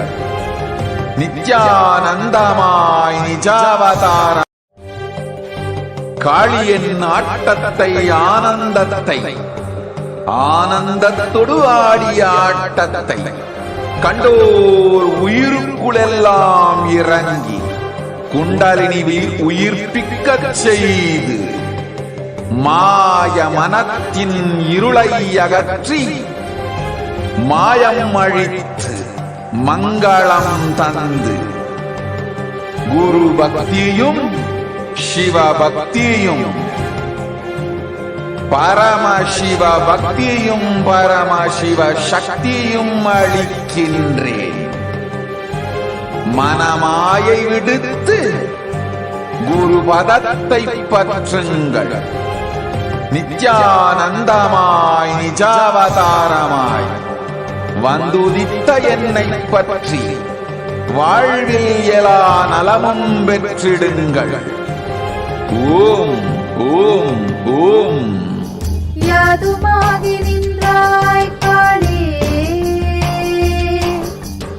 ஓம் காளி, ஓம் சக்தி, ஓம் காளி.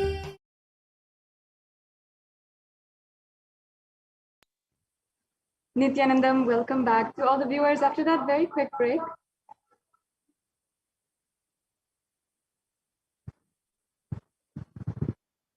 And every one of you who have been joining us or sharing the wonderful news that we will be enjoying, celebrating of Devi Parashakti herself, 3 a.m.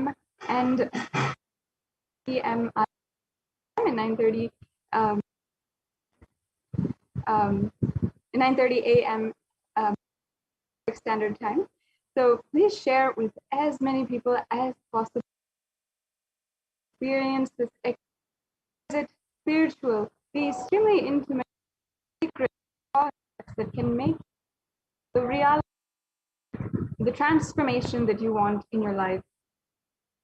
And over the last few thousands of people who have had their lives absolutely transformed this Parashakti Akashic reading. Over just a short period of time, Devi Parashakti has manifested and literally guided each and every one of us, giving and granting us all the boons that we want, healing us from various different diseases, even from so many, from COVID itself. And she has guided each and every one of us, has revealed the past, present, and future, and in so many different ways has become the literally guided each and every one of us, helping us make the next breakthrough in our life. Devi Parashakti has literally been able to manifest in our lives in so many different ways. And the most tangible way that you can understand that is just hearing from the devotees themselves about how Devi Parashakti has transformed their lives and how people are living now.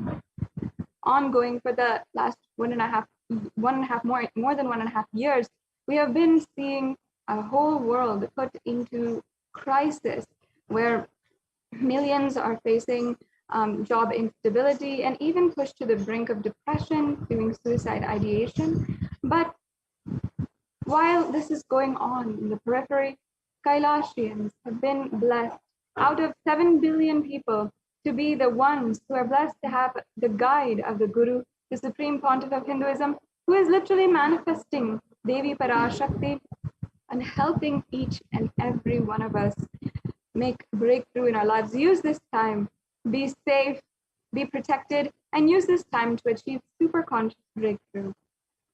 And today it's a very huge pleasure of mine to introduce to each and every one of the viewers who is joining with us today, Ma Yogini Nithyapriya, who is here to share with us her experience on how she had the Devi Parashakti Akashic reading manifestation that she had, and from her experience, how much that she has literally seen the benefit, the transformation in her life.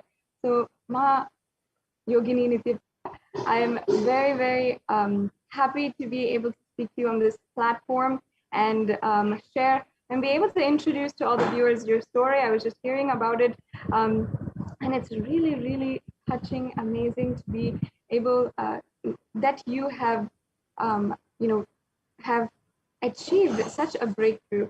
So first of all, many of the viewers are very new to this platform, and perhaps they have not even understood Devi Parashakti Akashic readings and are extremely new to Swamiji himself. So if you can first give us a brief background about who you are and where you're from, and when you met Swamiji, how long you've known Swamiji. All the viewers would like to know that first. Nithyananda Ma, thank you so much for having me here, and it's always a pleasure to talk about Swamiji because I was recently blessed with a spiritual name, and I am Yogini Nithyapriya.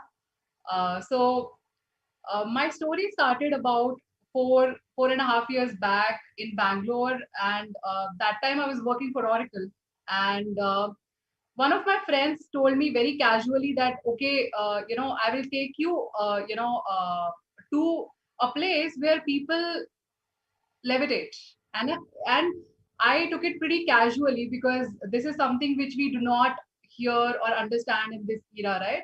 And basically, this is something very unusual.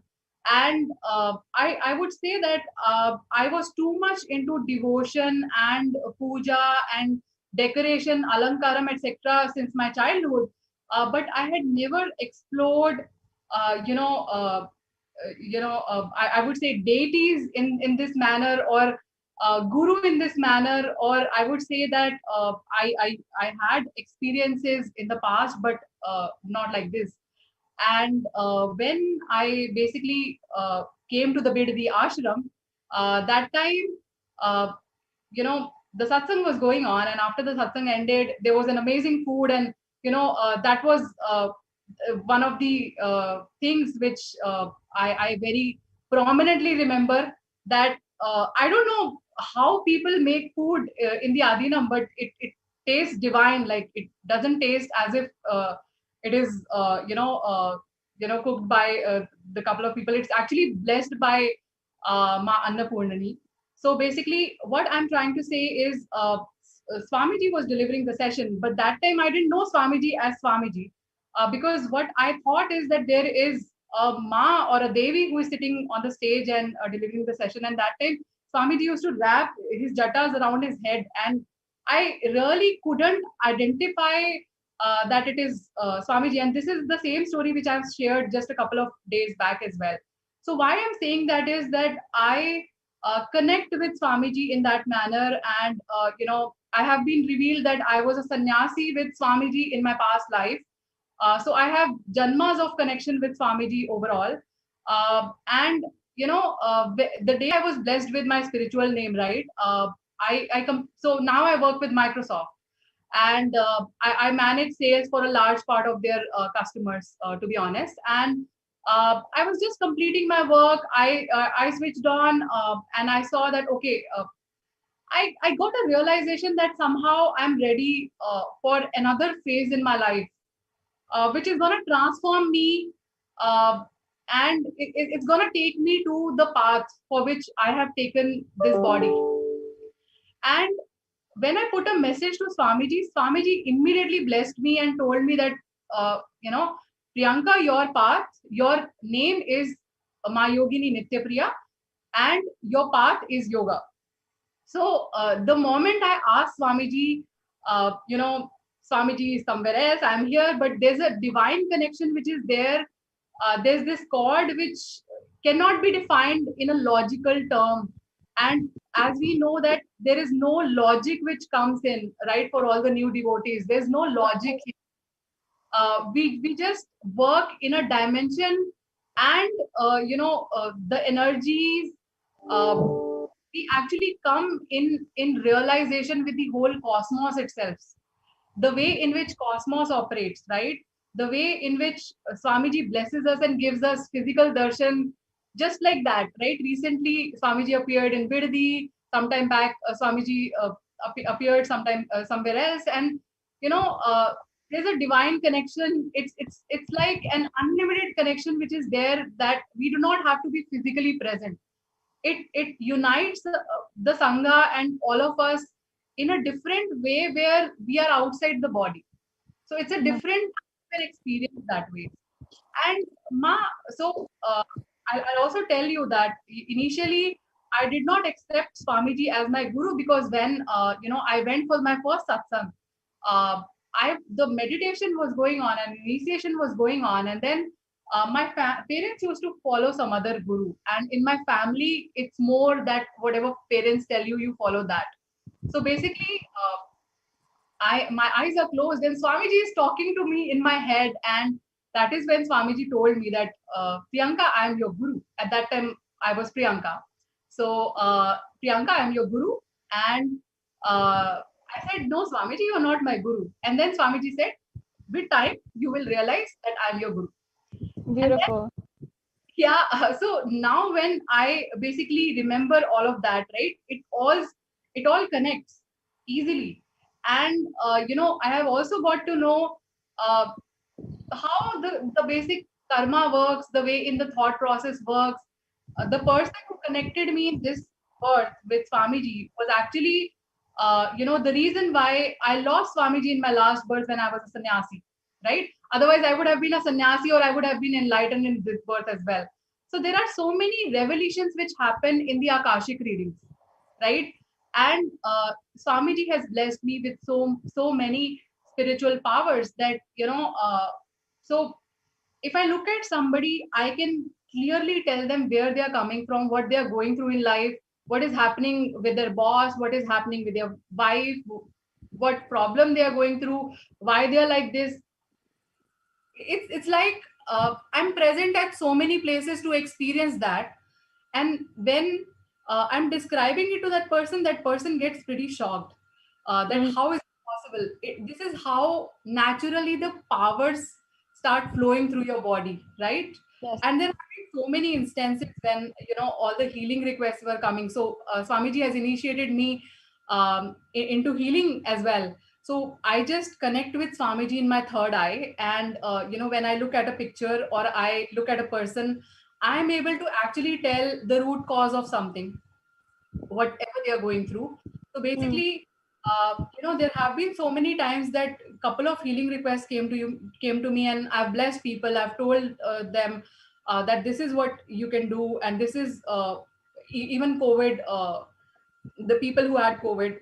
So, and sometimes there are pictures which come to me, and I say that Ma, this person will leave the body, but I don't know how I get a realization of that.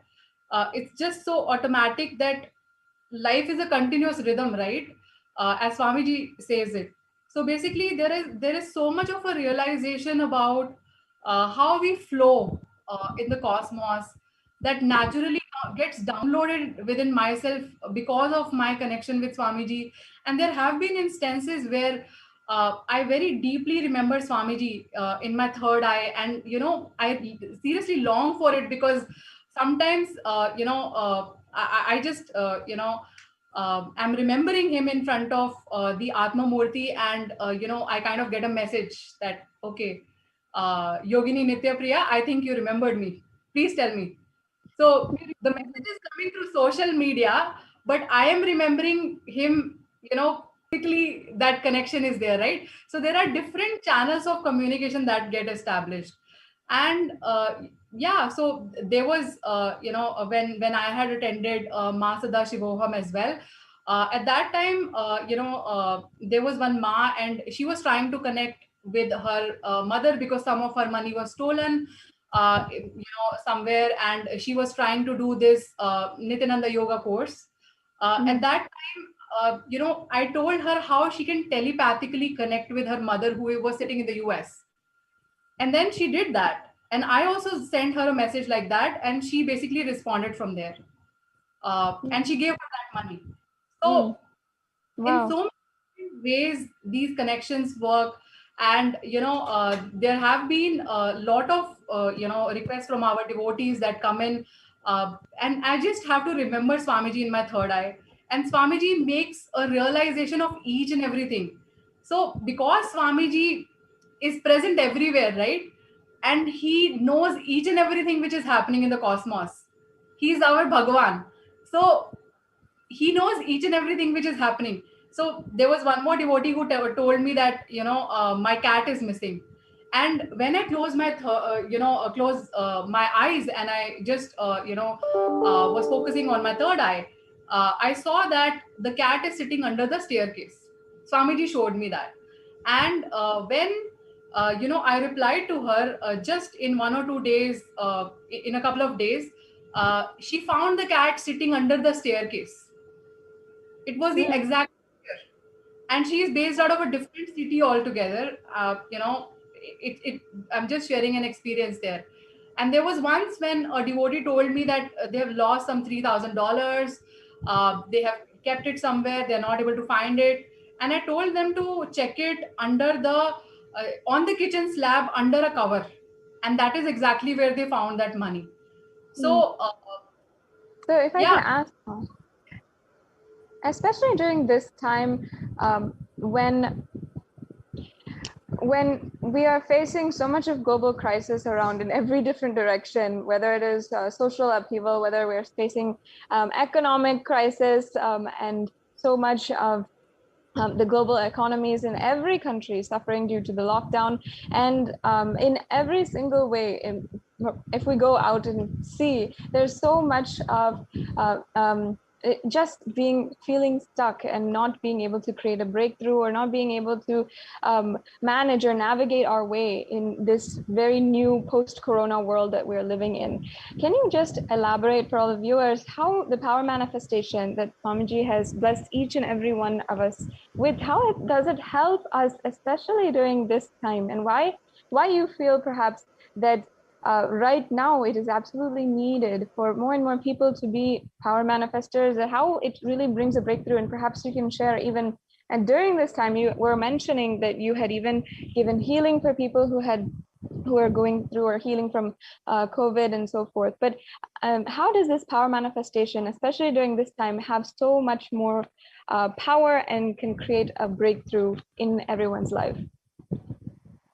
Power manifestation is the key in layman's language to every lock.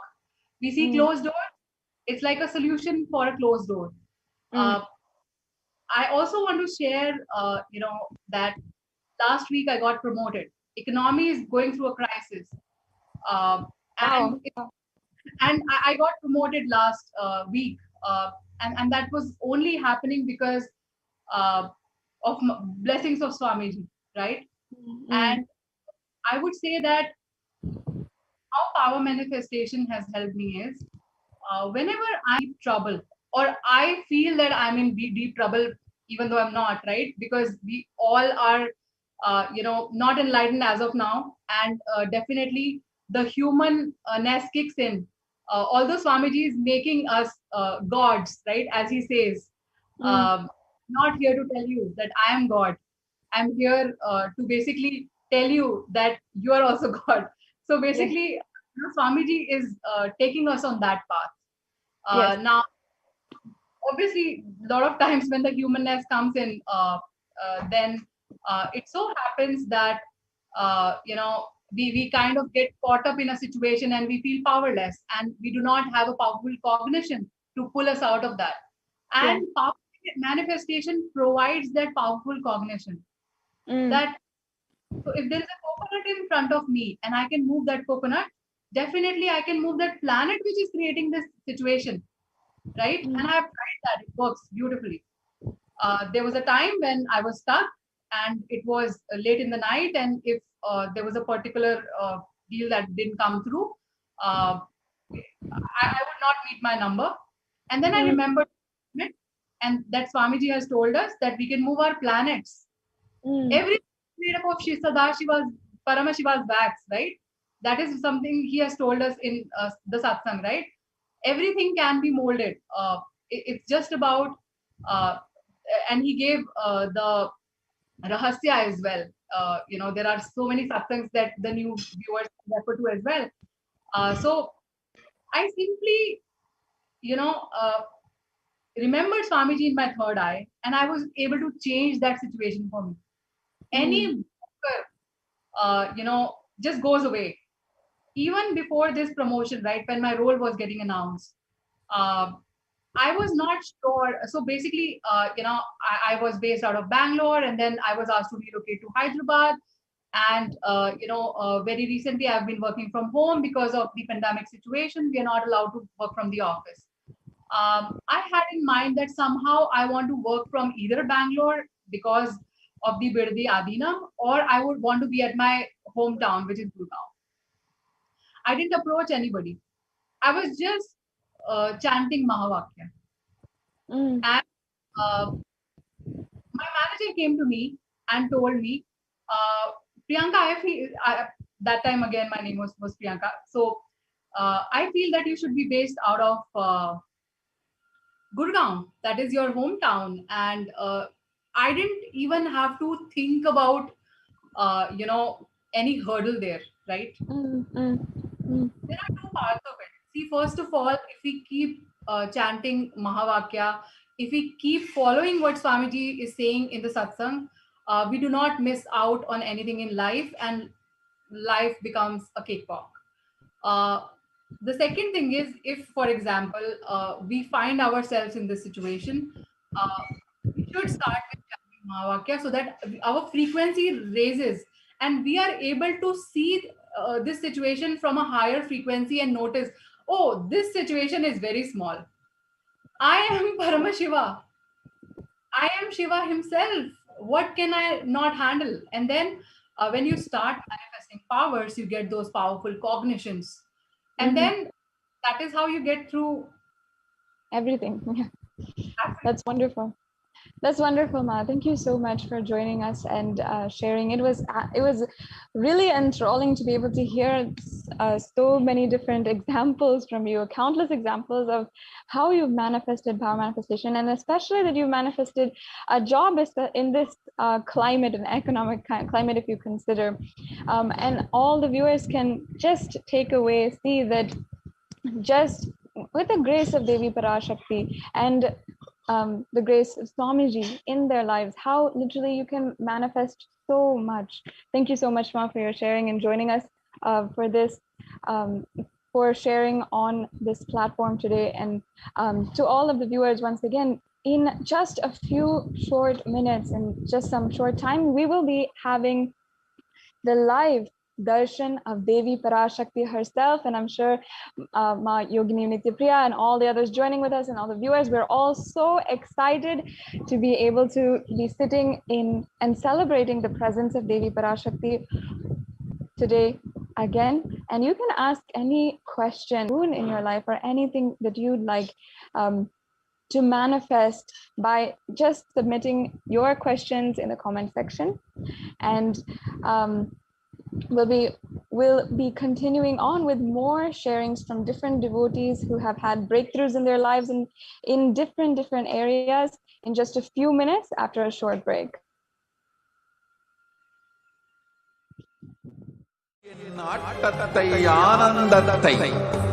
ஆனந்தத்தொடு ஆடிய ஆட்டத்தை கண்டோர் உயிருக்குளெல்லாம் இறங்கி குண்டலினி உயிர்ப்பிக்கச் செய்து மாய மனத்தின் இருளை அகற்றி மாயம் அழித்து மங்களம் தந்து குரு பக்தியும் சிவ பக்தியும் பரமசிவ பக்தியும் பரமசிவ சக்தியும் அளிக்கின்றேன். மனமாயை விடுத்து குரு பதத்தை பற்றுங்கள்.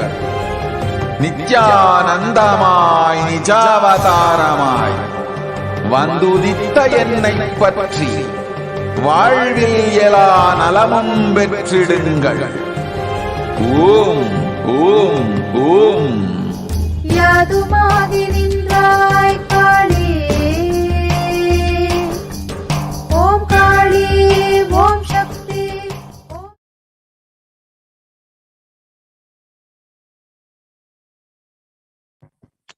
Nithyananda, welcome back after that very quick break. Yes, and we're continuing on with hearing from the devoted disciples and the touched devotees from experiences with Devi Parashakti after they had been graced with the Devi Parashakti Akashic reading, and also many of the various different programs, contributions, and simply the grace of the Guru in their life. Now today, many of us have been seeing how there's been so many different kinds of crises in every different direction. And the Supreme Pontiff of Hinduism, from the very beginning of this COVID pandemic, has executed and ensured that Kailasas across the world and Kailashians across the world are absolutely protected, and not only the physical, providing the physical place, such as the Kailasa COVID Care Center in Adi Kailasa Sarvagnapitam, but also spiritually, emotionally, psychologically, providing every single kind of care needed in order to protect ourselves during this COVID pandemic, and in order to ultimately value our lives. Not only that, but use this time when the whole world is seemingly in a very huge transformation and and huge pause to use it for super conscious breakthrough, use this time to heal ourselves and to work on ourselves first, heal ourselves and bring the breakthrough that we wanted in our lives. In the beginning of this whole pandemic, upon even March 2020 last year, the Supreme Pontiff of Hinduism had initiated the Paramashivoham program, and today we have joining with us Ma Geeta Govindaswamy. Thank you so much, Ma, for joining with us. It's so lovely to be able to speak with you on this platform. Could you first introduce yourself to all the viewers about who you are, where you're from, and of course, a little bit about your background. The viewers like to know that we're all people just like them. So you can, just a little bit about you and also when you met Swamiji as well. We'd love to know as well, Ma. Sorry, Ma, I think you're muted. If you can just unmute and we can. Nithyananda Ma. Nithyananda. I'm Geeta from Seramban, Malaysia. Actually, I'm just a housewife now because last time we were doing business and all that. So me and my husband, we just retired, staying at home. Actually, 1st of May this year, we attended a pranayama class conducted by Parashakti. So me and my husband and another friend with his wife, we went for the pranayama class, just a talk, and then we were excited with the class. And then what we thought is that we are going to continue with the pranayama class. And then on the 8th of May, we started our first class. Once we started the class, then that's where we got introduced to Swamiji, the breathing techniques and all that. And then we find that it's very interesting, and actually it detox a lot of things from us. And we find that we are getting healthier, breathing and all that. And then slowly we become vegetarian. Just within 2 weeks, we become fully vegetarian. I told my husband, should we become vegetarian? Because we're listening to all the satsang and all that. So we become fully vegetarian. And then after becoming vegetarian, then I was doing these pranayama things and all that. Then suddenly I become very, very sick. I'm feeling very, very, like, very head aching and all that. Then I called my pranayama teacher and I told her. She said, no, the detoxification is happening in your body. You just go and lie down and rest.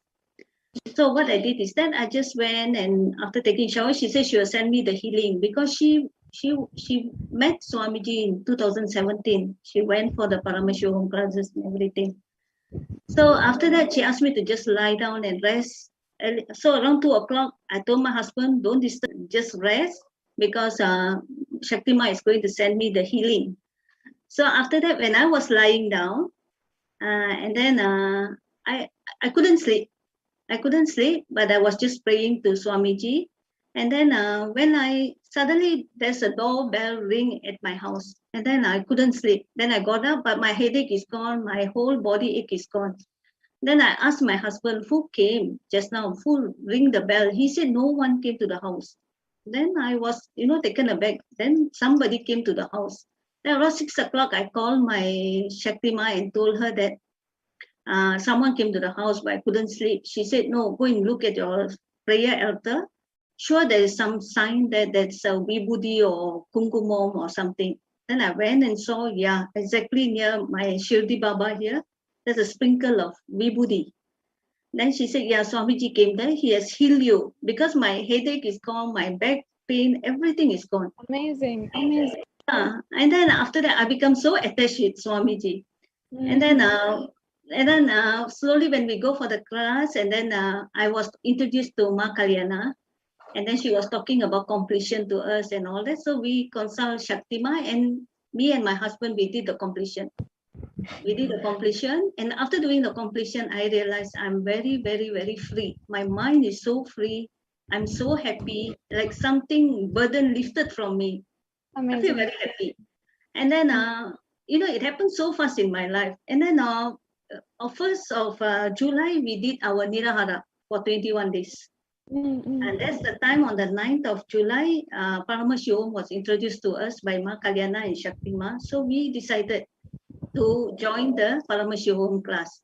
And like what Swamiji said, you are enlightened if you have a friend who is spiritually like you. And the friend that I have, Brother Rajan and his wife Kausalya, they are together with us. We went for the pranayama class together. We did the Nirahara together. We did the Paramashivoham together.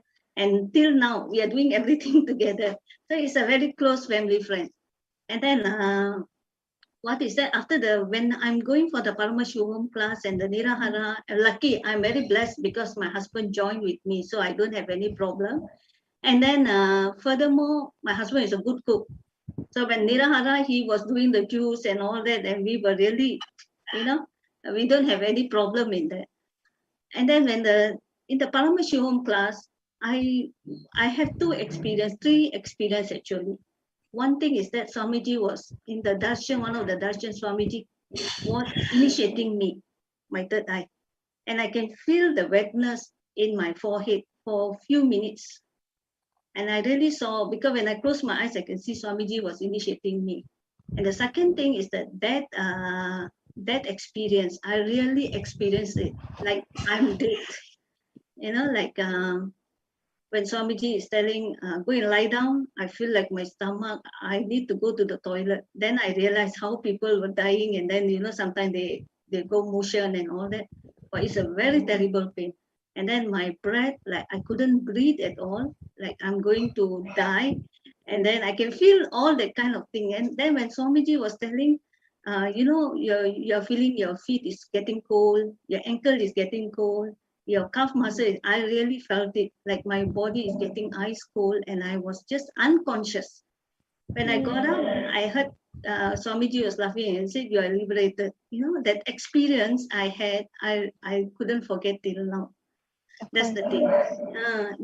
After at the Paramashivoham class. And then I had this back pain for almost from 2011. After my operation, they removed my womb.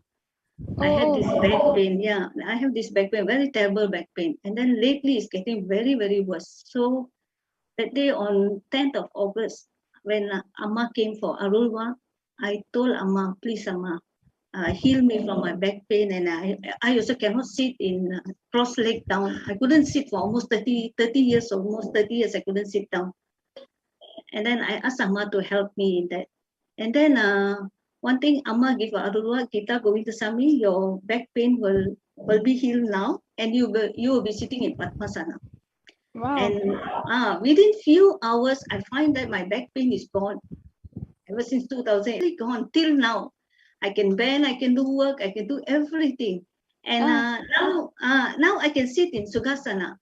And I know after doing a bit more completion and following, yoga a bit and all that, I'm very sure I can come up with my Padmasana soon.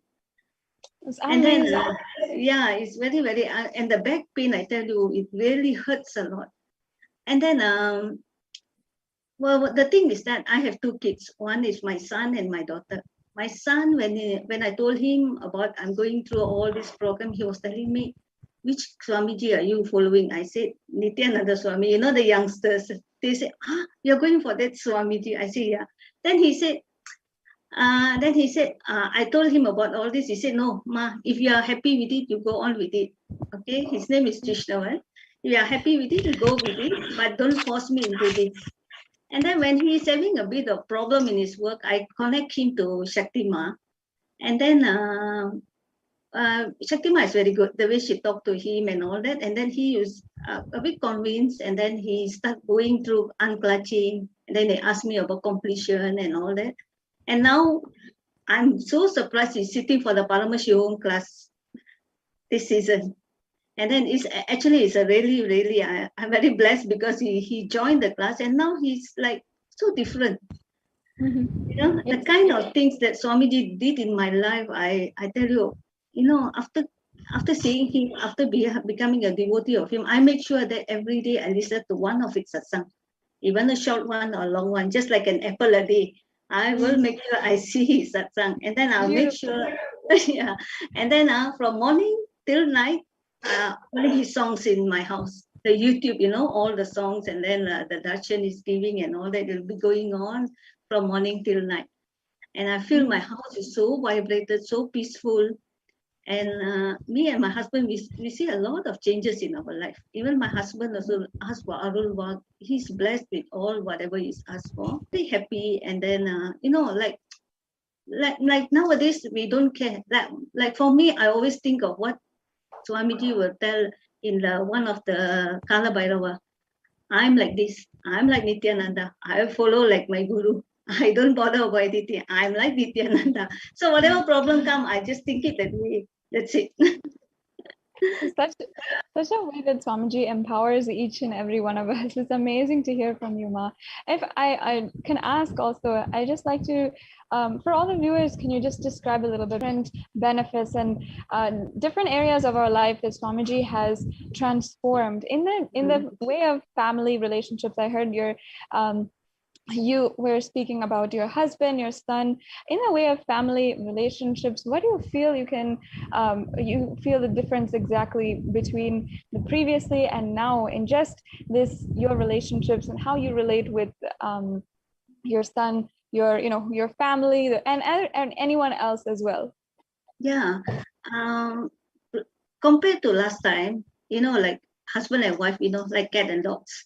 Whatever he said, that's it. Nowadays, because now I'm following the Maunam a bit, now my husband is asking me, talking a lot with me. Those days he was say, oh, you're talking a lot. But now he is talking to me a lot, But we can see certain things like we're having problem or what, we know how to just walk away, or we know how to just leave it, whatever problems we are having. And like my son, to tell you the truth, I have this problem of sometimes I want to talk to my husband or to my son, we have the fear, what will they think and all that. But now, no, I feel that I'm not powerless, I'm powerful, like what Swamiji always said. Yes. So I follow that. So what I do is that I will talk. That's what my son told me, Ma, the way you talk is different compared to last time. That's the main thing. I think he's, interested to join in, because he said the way you talk. And my daughter, she's staying in another state. She's working there. She said, yeah, the way you are talking, Ma, is so different from those days. You are very you are very specific. You don't like last time, like nagging a bit and all that. You are very powerful. The way you talk, you really talk straight. That kind of thing. And then I felt that nowadays I know how to appreciate, because like my son, I always think him as a Paramashiva, my daughter Paramashiva. So I always talk like what we should do when we are talking to Paramashiva. Sometimes husband, still learning on that because only both of us at home. So it do happen, but the relationship is getting better, because once, like what Swamiji said, when you keep quiet, you can see a lot of difference, your energy level and all that. I can feel the calmness. Yes. And yes, I really, really love to hear that when just one woman, the woman of the household, is connected to Swamiji, how suddenly the transformation happens in the whole family.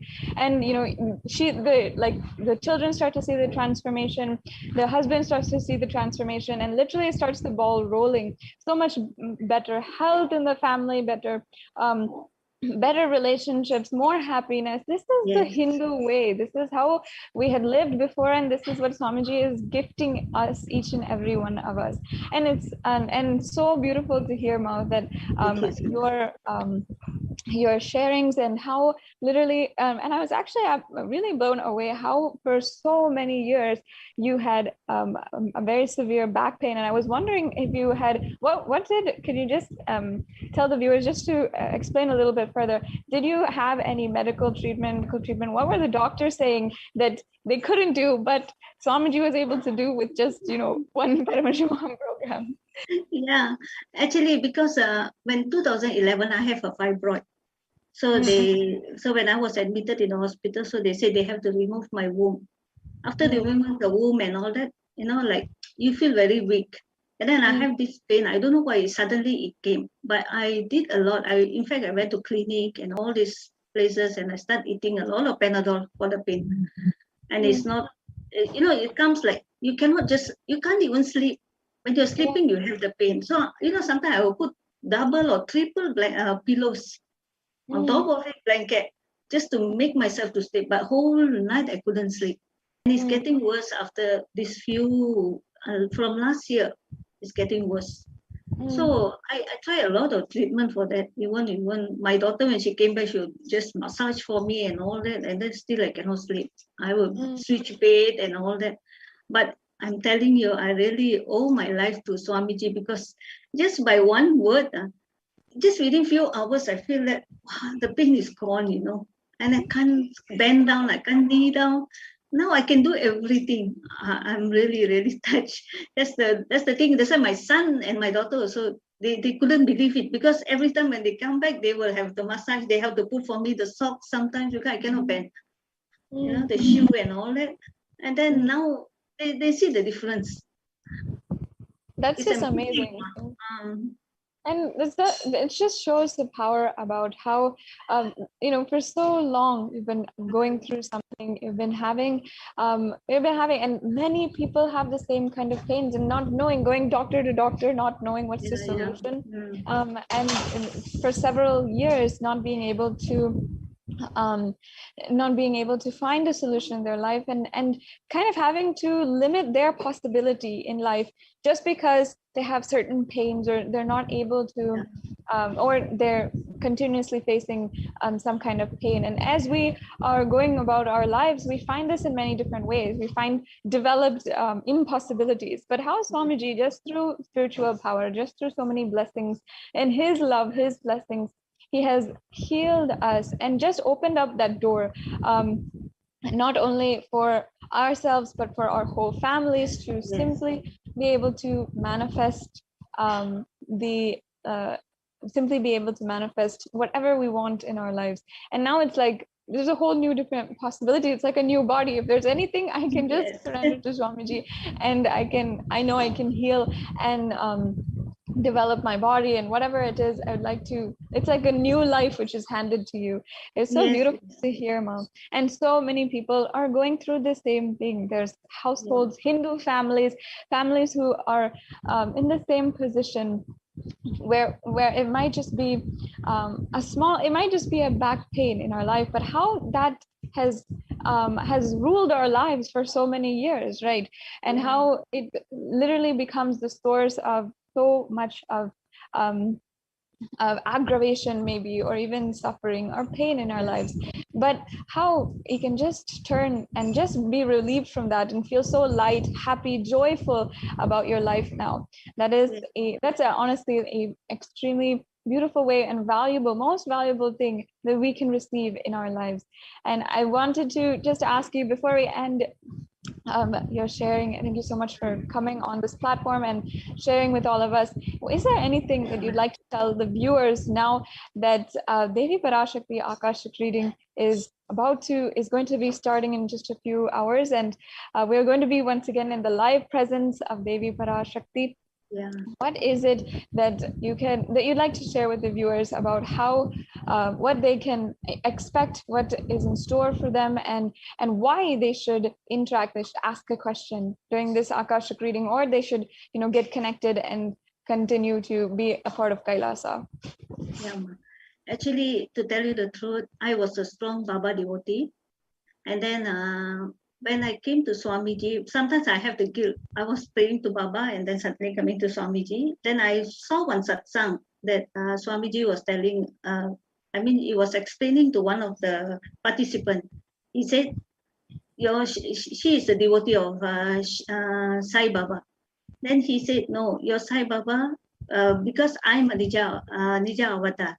So your Sai Baba has sent you to me. That is a Nija avatar. So I understand what is the meaning. That means Shuddhi Baba has sent me to Nija avatar. I know the importance of Nija avatar Guru now, because he can directly come and solve your problems, take you to a better spiritual life, and you can go directly with them. Akashic reading is something that everyone must attend and ask for their boon, ask for their problem, which can be solved immediately. And I've experienced it. I've heard so many of my friends experience it too. So I think it's very, very important. And it's like you're looking at Amma, When you're praying, you're looking at Amma here. When you see directly, sometimes you can see Swamiji in Amma's form. The way he talked, the way she's so sweet.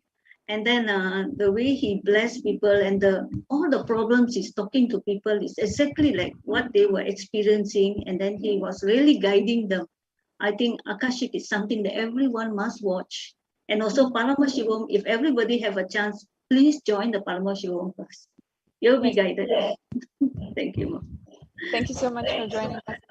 And if any of your viewers would like to register for Paramashivoham program and literally experience, if you're curious to see how this breakthrough is possible, which Ma Geeta has shared with us, if you'd like to know more, if you'd like to register yourself for the next batch and the next season of Paramashivoham, you can go to paramashivoham.org and register yourself and make sure that understand that this possibility that we are sharing with each and every one of you is something that's not happened just for one person today, not just for Geeta, but Ma Geeta, but for so many millions of people across the world, no matter what kind of background, even the religion that they're practicing, no matter what country they're from, no matter even the language they're from. There's many people who they don't even understand the English language, but we provide the translators and we ensure that you are able to be there and that you will have that transformation. So if you would like to register for the program, you can go to paramashivoham.org once again, and we'll be continuing on this program, more and more different sharings in the voices of so many people. And as well, I'd love to share with each and every one of you, hear from you about your experiences during Devi Parashakti Akashic reading. I'd love to see in the comments and interact with you about how you have experienced Devi Parashakti Akashic reading. And there's many viewers who join every single day and who just might be sitting in the background, who might just drop in and then leave and never fully involve themselves or participate. If you are that viewer, I invite you to come share your experience, listen in, hear more. And even if you want, you can ask a question today to Devi Parashakti, and literally you will be able to see that manifest in your life. And I'd love to hear more from the viewers, more from the Kailashians across the world as well, and the viewers who are watching right now, about your experience with Devi Parashakti. And even many people have had so many breakthroughs manifesting powers, as we just heard from Ma Yogini Nityapriya, and in different dimensions of their life. So if you have something you'd like to share, you can go ahead and share in the comment section on YouTube or on Facebook, Twitter, Instagram, in all these different platforms. We'd love to hear from you and your different experiences. And just shortly, I'd love to read out those comments and hear and interact with each and every one of you. And we will be we'll be continuing on this program after a very quick break.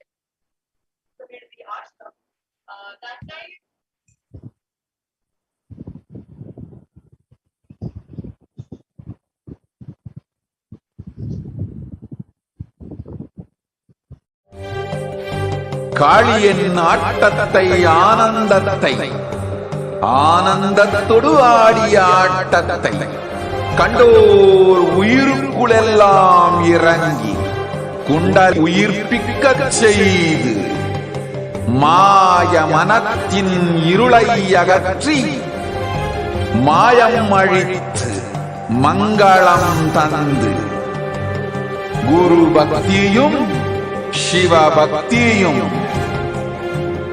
Paramasiva பக்தியும் பரமசிவ சக்தியும் அளிக்கின்றேன். மனமாயை விடுத்து குரு பதத்தை பற்றுங்கள். நித்யானந்தமாய் நிஜாவதாரமாய் வந்துதித்த என்னை பற்றி வாழ்வில் எல்லா நலமும் பெற்றிடுங்கள். ஓம் ஓம் ஓம். யாதுமாகி நின்றாய் காளி,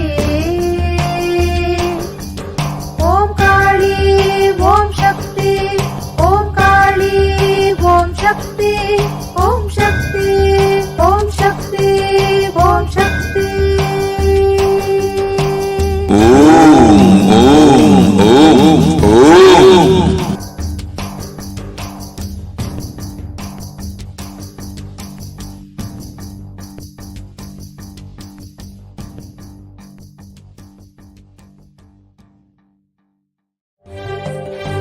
காளியின் ஆட்டத்தை ஆனந்தத்தை ஆனந்தத்தொடு ஆடிய ஆட்டத்தை கண்டோர் உயிருக்குளெல்லாம் இறங்கி குண்டலினிவில் உயிர்ப்பிக்கச் செய்து மாய மனத்தின் இருளை அகற்றி மாயம் அழித்து மங்களம் தந்து குரு பக்தியும் சிவ பக்தியும் பரமசிவ பக்தியும் பரமசிவ சக்தியும் அளிக்கின்றேன். மனமாயை விடுத்து குரு பதத்தை பற்றுங்கள். நித்யானந்தமாய் நிஜாவதாரமாய் வந்துதித்த என்னை பற்றி வாழ்வில் எல்லா நலமும் பெற்றிடுங்கள். ஓம் ஓம் ஓம். யாதுமாகி நின்றாய் காளி, ஓம் காளி ஓம் சக்தி, ஓம் காளி ஓம் சக்தி, ஓம் சக்தி ஓம் சக்தி ஓம் சக்தி. ஓம் ஓம் ஓம் ஓம்.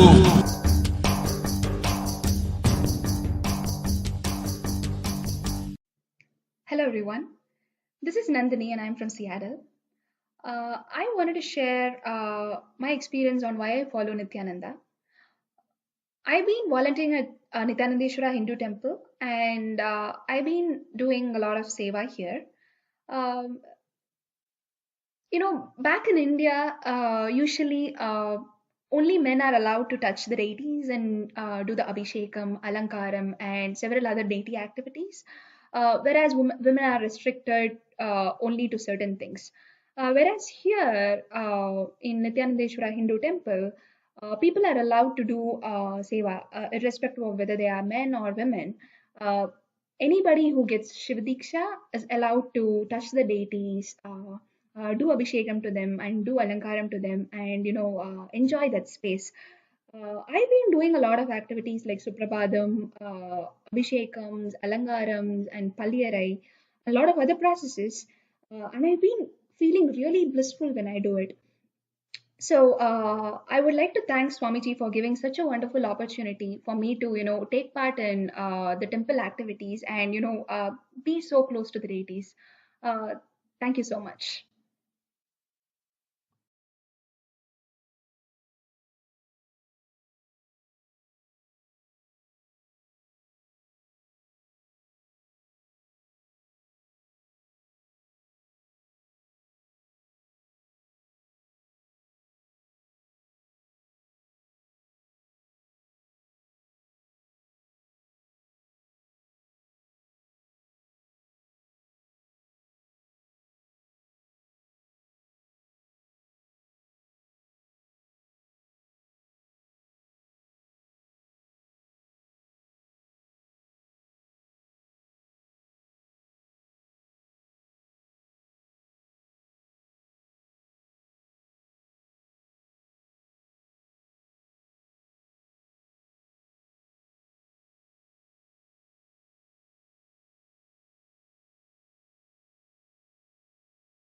My humble pranams at the lotus feet of Swamiji. My name is Anjali Oza. I'm from the UK. This is and I would just like to share from a Norway. small snippet of 27th of my July, connection I with did Swamiji. group puja. In this So puja, it began earlier this year, allowed in January. to write 4 family My mother members. was So due I to write have down her my Dali husband Avatar and name and my parents and to I was witness to her to phone pray call, which was the projected healthy. on a television screen. Around 2 o'clock in the And morning, It was puja is finished in the Virgin time. a pretty normal Then, experience. Watching after Swamiji through 5 Zoom, hours, which is we something eating everyone's become very breakfast accustomed to. and we go to work. For me, it was But all still quite new. Before we eating breakfast, But my it was husband used captivating to from the take first, some the very first medicines moment. and using spray I was to listening to him his speak, nose and listening drop to his him eyes because answer he questions, listening to him is make very jokes. seriously And for at some allergy. point, after he finished speaking to my mother, He is I'm nearly 30 years. not sure what it was, but And something if he inside don't me just use that, clicked. he is painful. His There eyes was a couldn't sudden open, sense of complete and nose is surrender, maybe is complete bleeding peace. sometimes. And it was using this a medicine peace that also was over 1 all-encompassing. year It was and something couldn't stop. I still can't describe to But this just day. the same days, It wasn't in your that morning normal before complete breakfast, silence. It was he didn't doing the same it was action. almost blissful. There was nothing I'm else to think about surprised in except that for just time this, because this he is a wave of Norwegian. peace. I didn't telling him I did And I've puja always been for someone him, and I also didn't ask. who's always So believed that in order to feel just something, go to feel to connection to job. something or to After someone, we go back home, you need to see and something in happen. the evening we or, have you know, a you great need talking. to I asked him, understand how things today work. you forgot And that, using your that medicine evening for your just allergy proved to for me your, that that's for your completely nose and untrue. eyes. He said yes. So today morning, when I wake I up, know for a I fact that suddenly if someone decided like me myself, I who don't want using my medicine. has a tendency to shy So, away from whole day not I didn't believing feeling unwell. It's in things before you can see them. well. So I quit it. That In my cognition mind, has been I think, completely wow, shattered this is must be and turned Swamiji into Day. one of the most Strongly beautiful feelings. recommend I can't even everybody put into to words. participated in the ritual Going in the forwards, Swamiji of us to I mean, get from that day, blessing. it was just, I wanted to be a part of everything Swamiji was offering, satsangs, workshops, etc. And this program today, this Ganas program, has been an absolute blessing in so many ways. I can only hope that it helps me to expand and grow even more than it has done in the last month, and even more so as it has done from the beginning of this year as well, before the program even started. Just knowing Swamiji's grace, having his blessings, has meant the world to me. Nithyananda.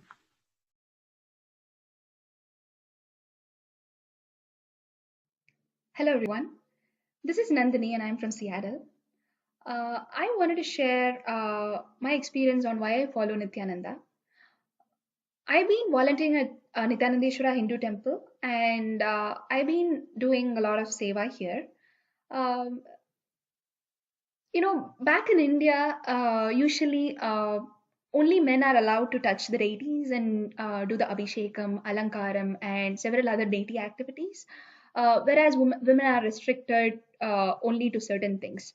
Whereas here in Nithyanandeshwara Hindu Temple, people are allowed to do seva, irrespective of whether they are men or women. Anybody who gets Shivadiksha is allowed to touch the deities, do Abhishekam to them, and do Alankaram to them, and enjoy that space. I've been doing a lot of activities like Suprabhadam, Abhishekams, Alankarams, and Palliyarai, a lot of other processes, and I've been feeling really blissful when I do it.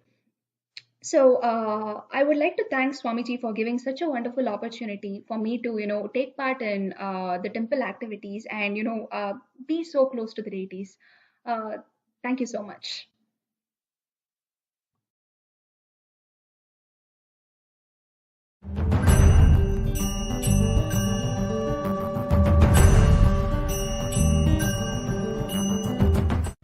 Hi, my name's Nathan Selamutu. I'm from the UK. I'm 19 years old. I'm a full-time student at university, first year.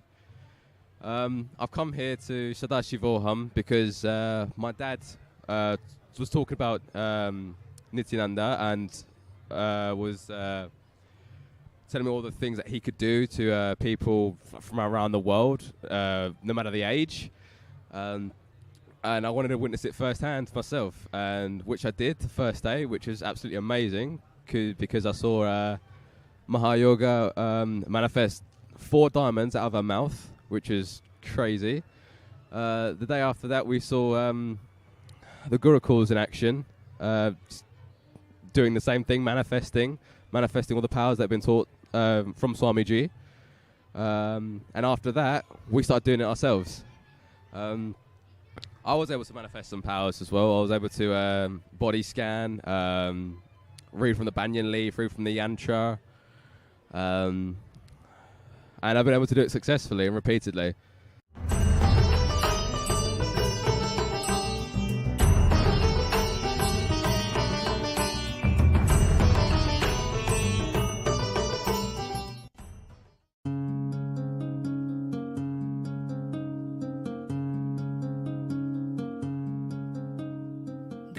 My name is Debbie, and I'm from St. Louis, Missouri, and I just want to talk to you about a Pradikshapata Puja experience that I had. Actually, it was my very first Pradikshapata Puja. I was in Varanasi in October of 2015 for an Inner Awakening program, so I actually wasn't too far from Swamiji's feet during this puja. I just remember being really excited. Yay, I get to do my first Pradikshapata Puja. This is awesome. They give us all the puja items and get us ready, and we're sitting there, and Swamiji's sitting there on the chair. Ankles are crossed. You can see his feet. So then the puja starts. I'm thinking, I'm going to be in such a state of bliss, which I was. But the tears just started coming, and they just kept coming. And I was basically just sobbing during the puja, through most of the way, probably 3/4 of the way through the puja. I finally got myself together towards the end. Such a release. I mean, I had no idea that I would actually have that reaction while doing the puja. I had never experienced anything quite like it. And it wasn't tears of sadness at all. And it's just such a beautiful place to be, beautiful space. And hopefully you can someday enjoy that as well. There are many opportunities to do Pradikshapata Puja with Swamiji via two-way video conferencing, which is still very powerful, even though you may not be physically at his feet performing the puja. It's still a very, very strong space to be in. And that's what I want to share today. I just want to share that it's a powerful, powerful ritual connecting with the divine in that space of gratitude. And I just hope that those of you who have not offered Pradikshapata Puja could actually experience that. Thank you very much for letting me share this. Nithyananda.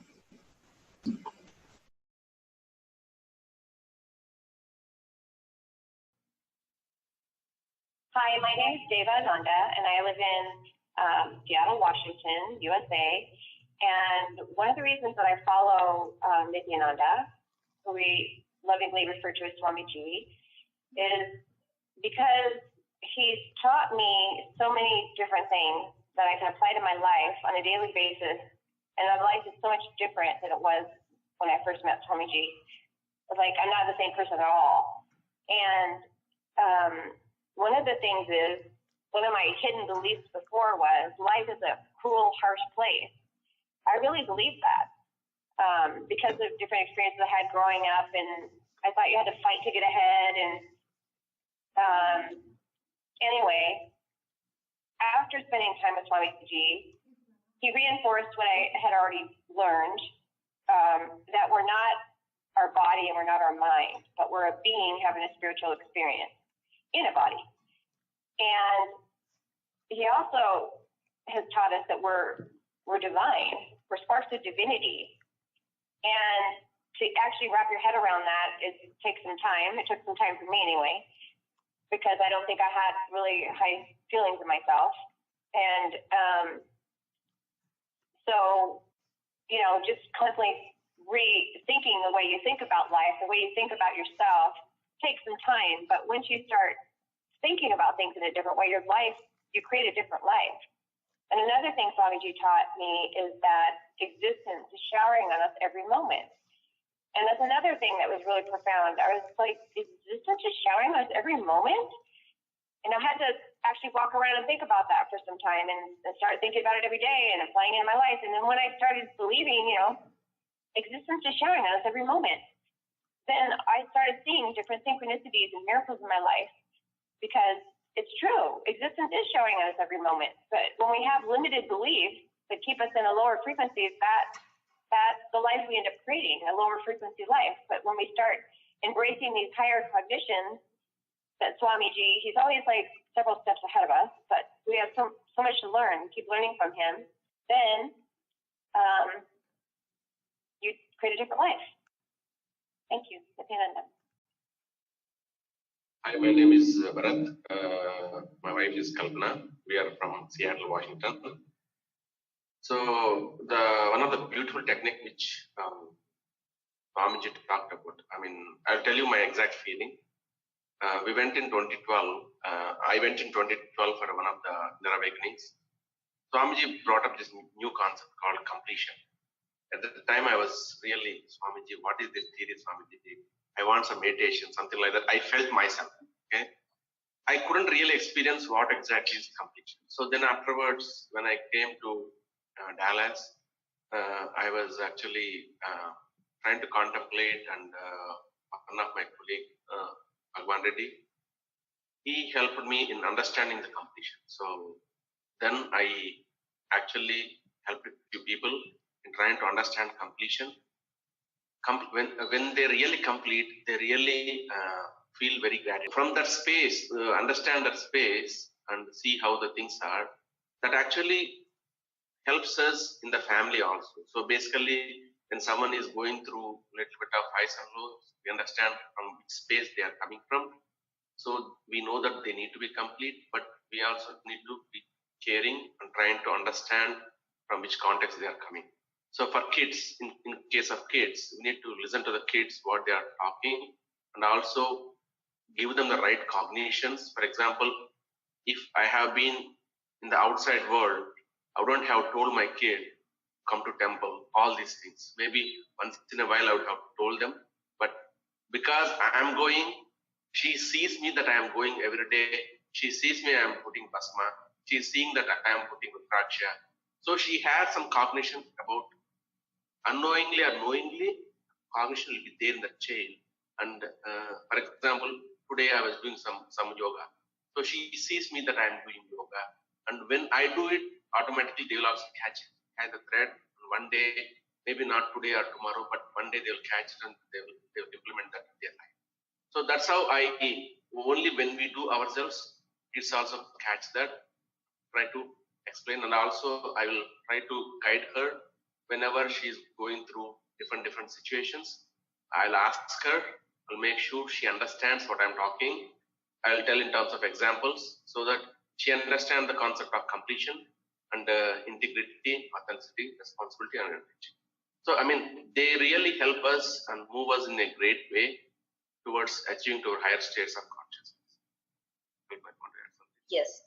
On the same topic, completion, and how being in the Sangha, being with Swamiji, Paramahamsa Nithyananda, how it is helping her also. We have an 8-year-old daughter. Completion helped me reduce my anger.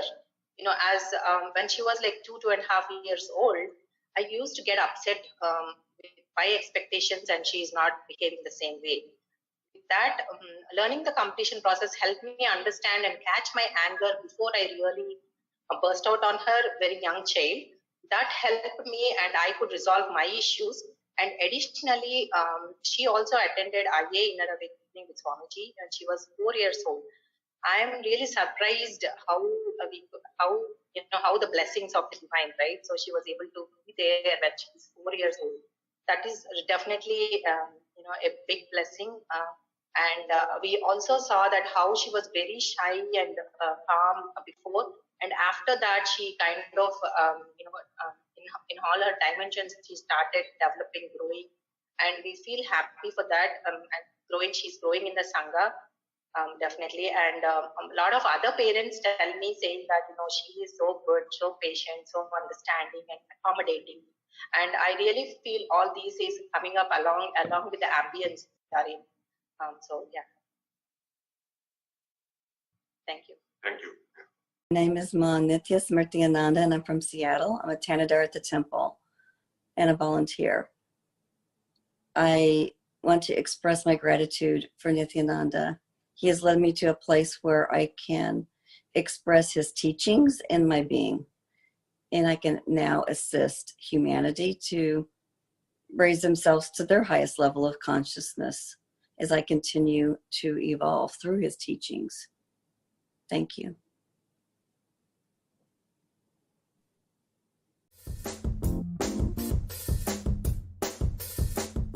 Doing the Pada Puja with him in the morning is something very special, very unique. You know, being in his breathing space and being so close, just the radiance. You know, I did it on Chitra Purnima, and the radiance emanating from him is something that you could see it on the camera a little bit, even during two-way, you know, satsang. But being actually physically in his presence, it's just like almost like moon rays. It's so bright, but it's so calm and gentle. It's really indescribable.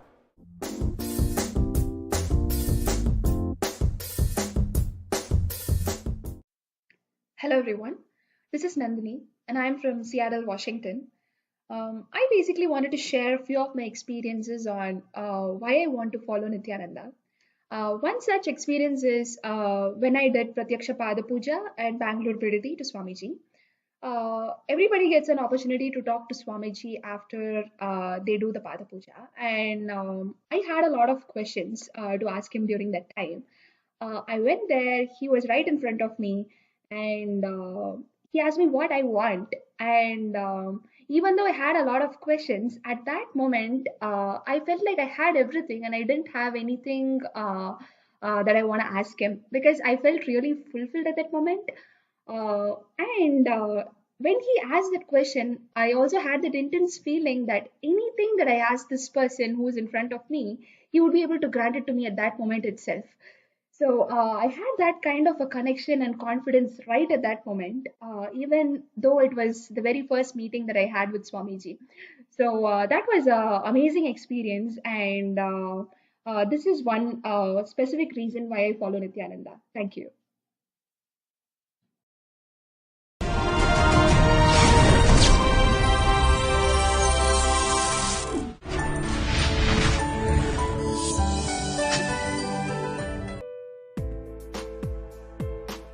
But I wanted to share this amazing miracle that happened yesterday. I had asked Swamiji in Pratyaksha Pada Puja on the second day to help me. I started this business in 2009 because of Swamiji's blessings, but I also work part-time as an engineer at a national lab. And it's very difficult building the business, being a mom, and trying to work. And so I asked Swamiji in the Pada Puja to help me make money in the business so that I could retire from my engineering job. And then two days ago in the morning, I got a text from work that they offered an early retirement package, and I qualify. And so I found out I could have 17 days of pay, 17 weeks of pay, so I could take early retirement. And so I'm going to retire June 13th. So Swamiji works really fast. And then I'm going to work full-time on my business, and I'm going to start with doing an internet radio program, and my goal is to enrich 100,000 people on the Vedic principles and talking about yoga and Ayurveda. And so I can do this full-time because Swamiji created this huge banquet for me to just, how could I say no to early retirement and getting paid. And it's an amazing blessing, and I'm still in shock, so I know it's a miracle. This is what I wanted to.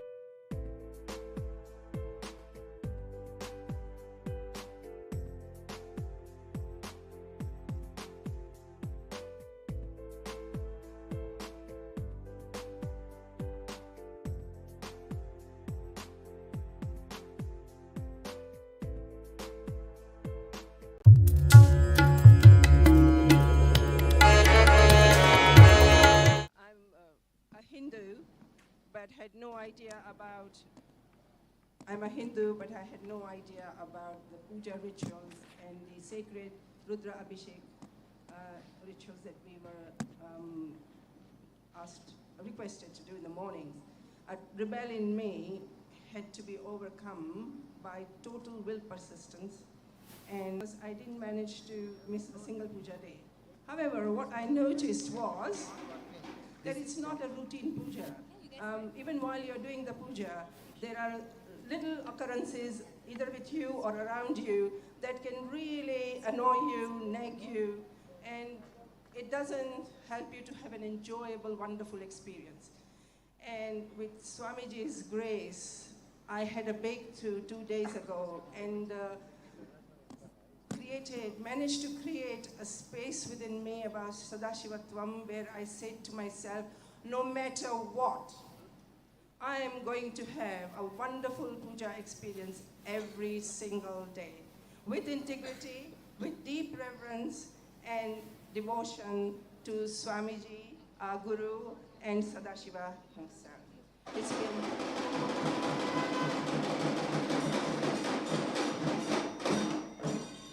It's been 2 days. Everything has unfolded so beautifully, and I would love to continue this magical entangle of puja every single day.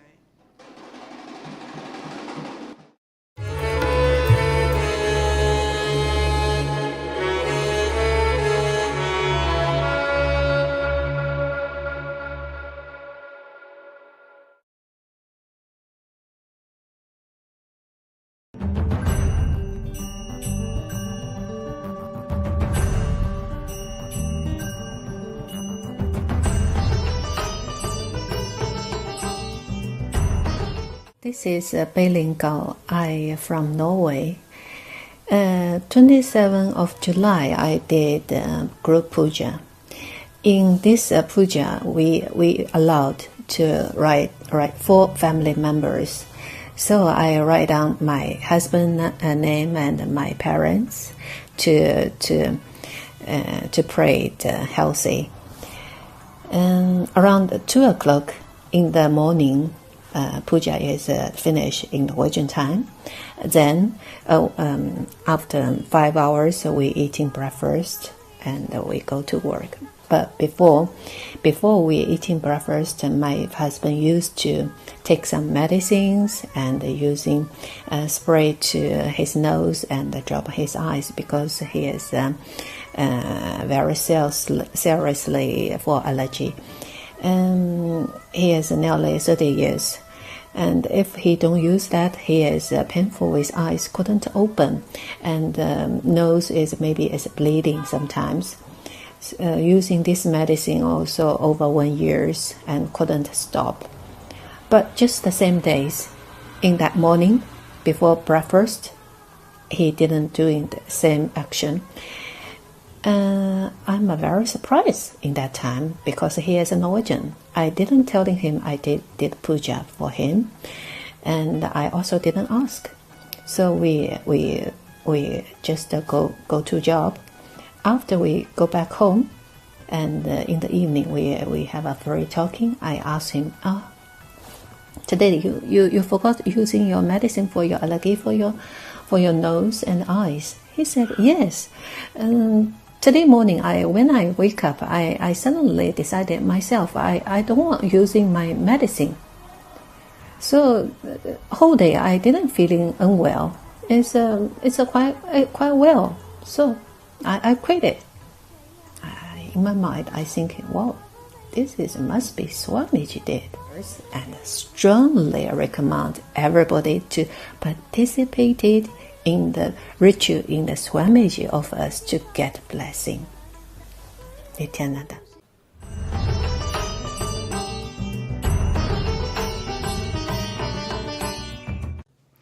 Nithyanandam. So thank you for being here. Today is going to be a very short but straight to the point video, and I'm here with my father. And the topic of the video is why I follow Nithyananda Swamiji. So before I ask him the question, I just want to mention briefly, for those who don't know, that my mother is the one who connected to Swamiji first in 2010, if I remember correctly, so for about 10 years now. Then my brother felt the connection and actually decided to pursue the lifestyle of sannyas. In 2016, I felt the inner calling directly from Swamiji, and I went to my first program. And then a few months later, also in 2016, my father attended his first program. So now the question is, why do you follow Swamiji, Nithyananda? Yes, The fact is, in 2016, I was the latecomer of the family to Swamiji, and I had decided to participate myself, with other members of the family being there, to participate in the inner awakening called Sadashivoham 2016. During this inner awakening, Swamiji was conducting different meditations, and something happened during one of them. Very simply, the story is very simple. We were all together, sitting close to each other, and he said, if you see your neighbor not fully awake, you can have your eyes open, you can have your eyes closed, but if you see your neighbor is a bit weak at that level, wake him up. So it started, and I'm one of those who prefers to have the eyes closed. So I was very, very aware, fully aware, following really what was going on. And all of a sudden, on my right knee, just above my right knee, I feel a very strong grip, like something catching me like that. I said, oh boy. I had the eyes closed, and I said, oh boy, my neighbor thinks I'm falling asleep. So, yes, that's what Antira laughs. And I opened my eyes and looked at him, and no, he was looking straight.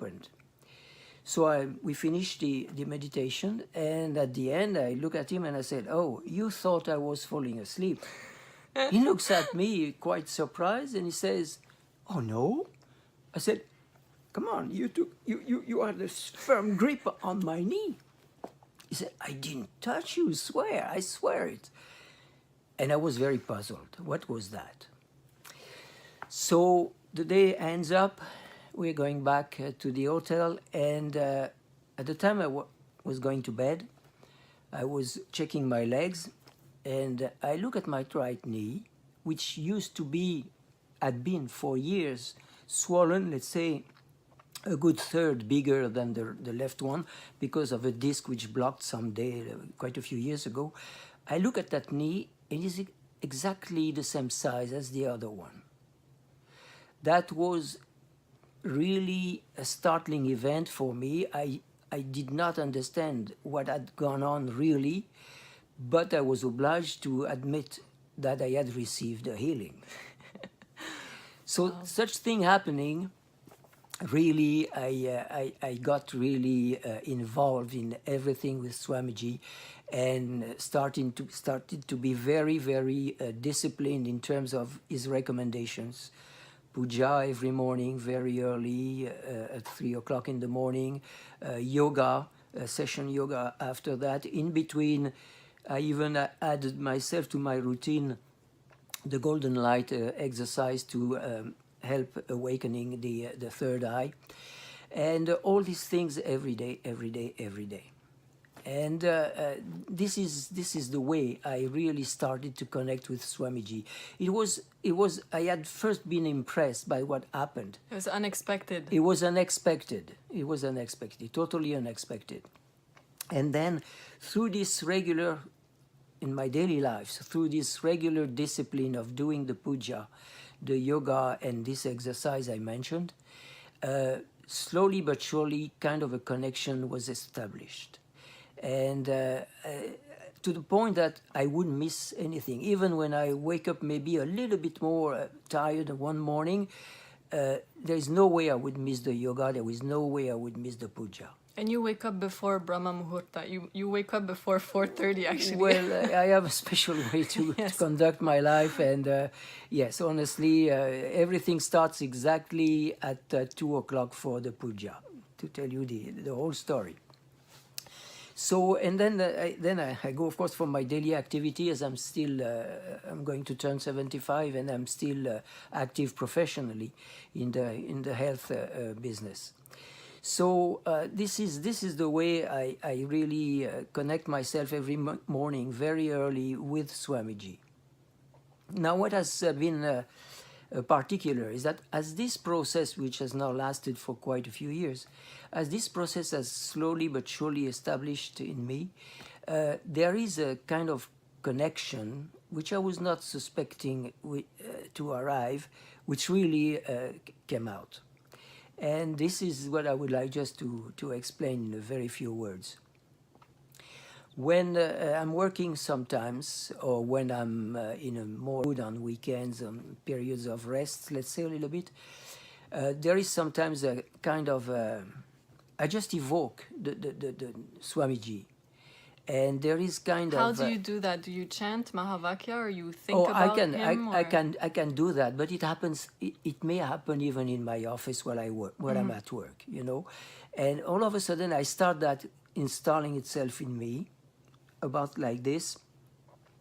Great peace all of a sudden, even if there is a bit of turmoil activity around me, and kind of a joy. I feel all of a sudden very joyful. And when this happens now, I know he is just there. I cannot say anything else. I just know he's there, and I just know I'm connecting even without knowing why. So this is my real story about my connection with Swamiji. Every night before going to bed, I chant the Mahavakya. That was a recommendation made by one of the Balasans during the Akashic readings, and I speak to Swamiji. I speak to Swamiji, and I'm now like, you know, with this joy which is there very easily when I'm in such a situation, I start to tell him what are my projects. And I remember what he said one day in one of his satsang. He said, instead of exhausting yourself talking with your inner chat, talk to me. You know? And I took it very seriously. Every time I'm in a hesitation where I am upset a little bit, Swamiji, what would you do? Swamiji, what would you do? You know, and then I go to bed on this. After speaking to him, sometimes just to thank him in gratitude, sometimes just as putting on to his feet my problem, I go to bed, chant the Mahavakya, and go to bed. And that's my life now with Swamiji. And really, there's such peace, such joy, and a nice relationship with the people around me. I cannot imagine anything else any better. And when you wake up in the morning after telling him about your problems, what happens? Do you have some clarity? I always ask him. I always ask him to inspire me, even if my body is at rest during the night. So I cannot say anything about that really as a particular things which happened. But I know it's very easy for me to get up. First thing, very easy for me to get up. Even at the time I get up, I don't even need the alarm clock. I would say 50% of the time. It's just the program is there.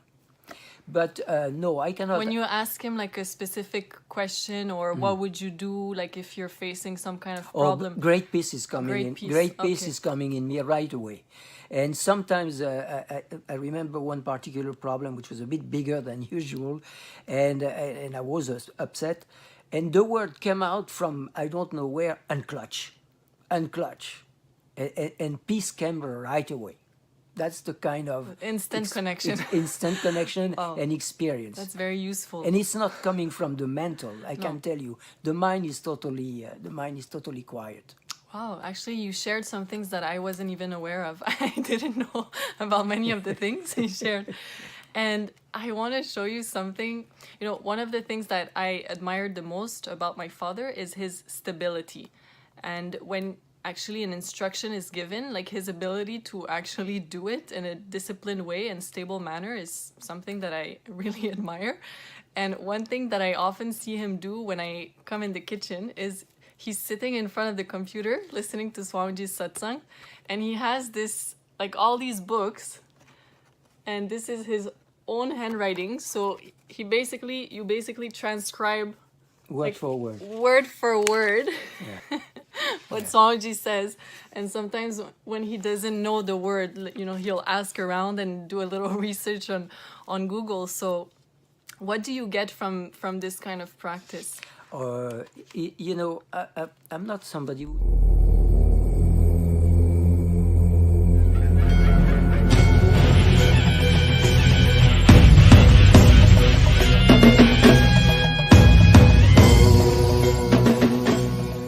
Connecting with the divine with your eyes closed is meditation. Connecting with the divine, with your eyes open, is darshan. Come, let us all now move from meditation to darshan. Slowly, very slowly, please open your eyes.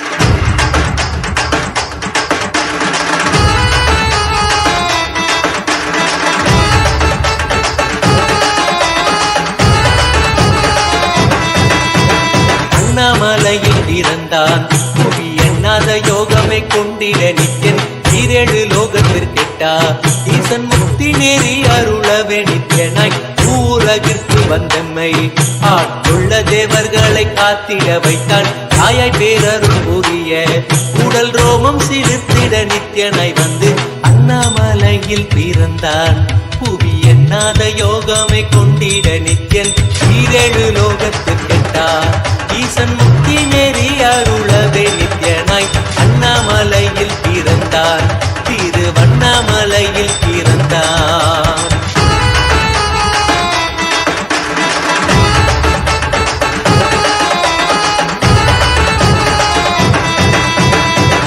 கிளப்பி விட்டேனில் பர தத்துவம் கற்பித்த பாரம ஞானியாய் ஞானக்கண் கொடுத்த தமக்கே ரூபம் காட்டிய மாய வித்தை செய்யும் நித்யன் வித்தை கிளப்பி விட்டேனில் பர தத்துவம் கற்பித்த பாரம ஞானியாய் ஞானக்கண் கொடுத்த தமக்கே ரூபம் காட்டிய மாய வித்தை செய்யும் நித்யன் அண்ணாமலையில் பிறந்தான் புவி எண்ணாத யோகமே கொண்டிட நித்யன் ஈரேழு லோகத்திற்கெட்டா ஈசன் முக்தி நேரி அருளவே நித்யனாய் அண்ணாமலையில் பிறந்தான் நித்யன் அண்ணாமலையில் பிறந்தான்.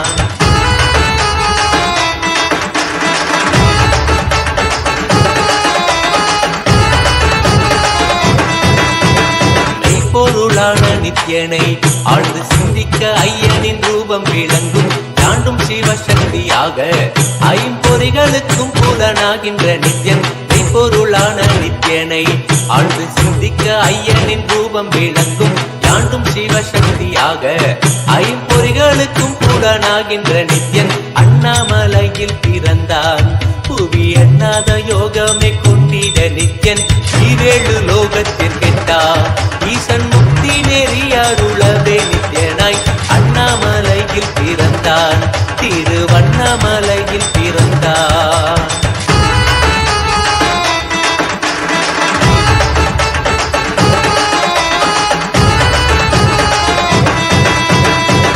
பூரமும் இருந்து உயிர் பக்குவமாக்கிடும் பரமனாம் நித்யன் ஞானப்பாடி தங்கள் ஏழும் கொண்ட ஞானமும் ஆகிய ஆண்டிடும் நித்யன் உள்ளும் பூரமும் இருந்து உயிர் பக்குவமாக்கிடும் பரமனாம் நித்யன் ஞானப்பாடி தங்கள் ஏழும் கொண்ட ஞானமும் ஆகிய ஆண்டிடும் நித்யன் அண்ணாமலையில் பிறந்தான் புவி எண்ணாத யோகமே கொண்டிட நித்யன் ஈரேழு லோகத்திற்கெட்டா ஈசன் முக்தி நேரி அருளவே நித்யனாய் அண்ணாமலையில் பிறந்தான் நித்யன் அண்ணாமலையில் பிறந்தான்.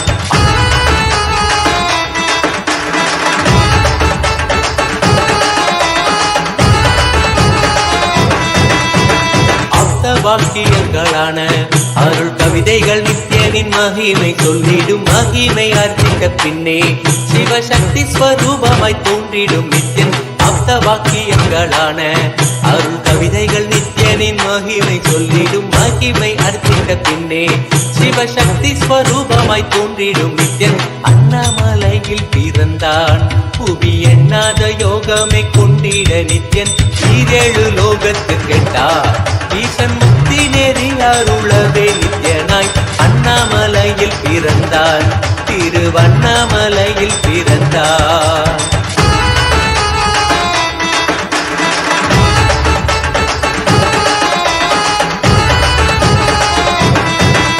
புண்ணிய கேத்திரம் தனிலே நித்யன் உன்னத நீலை உளத்தில் வருமே விண்ணவர் மன்னவர் ஒப்ப அகிலம் ஆளும் கீர்த்தியுடை ஈசன் நித்யானந்தன் புண்ணிய சேத்திரம் தனிலே நித்யன் உன்னத நீலை உளத்தில் வருமே விண்ணவர் மன்னவர் ஒப்ப அகிலம் ஆளும் கீர்த்தியுடை ஈசன் நித்யானந்தன் அண்ணாமலையில் பிறந்தான் புவி எண்ணாத யோகமே கொண்டிட நித்யன் நித்யன் ஈரேழு லோகத்திற்கெட்டார் ஈசன் முக்தி நெறி அருளவே நித்யனாய் அண்ணாமலையில் பிறந்தார் நித்யன் அண்ணாமலையில் பிறந்தார்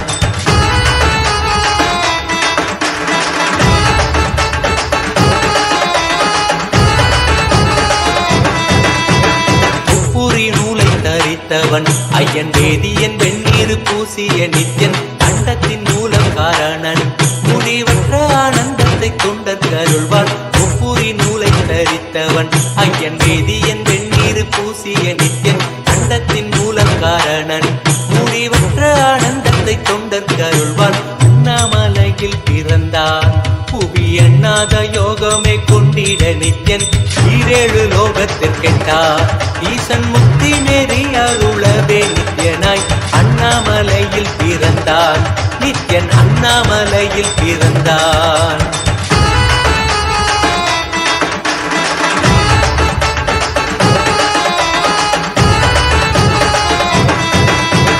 பேரறிவு பொருள் நித்யன் உலகாளும் ஊரை மன்னவர்களித்தவன் அர்த்தநாரீஸ்வரனாக அருள் செய்திட்டே எம்மை ஆட்கொண்டிடும் நித்யன் பேரறிவு பொருள் நித்யன் உலகாளும் ஊரை மன்னவர்களித்தவன் அர்த்தநாரீஸ்வர அருள் செய்திட்டே எம்மை ஆட்கொண்டிடும் நித்யன் அண்ணாமலையில் பிறந்தான் புவி எண்ணாத யோகமே கொண்டிட நித்யன் ஈரேழு லோகத்திற்கெட்டார் ஈசன் முக்தி நெறி அருளவே நித்யனாய் அண்ணாமலையில் பிறந்தார் நித்யன் அண்ணாமலையில் பிறந்தார்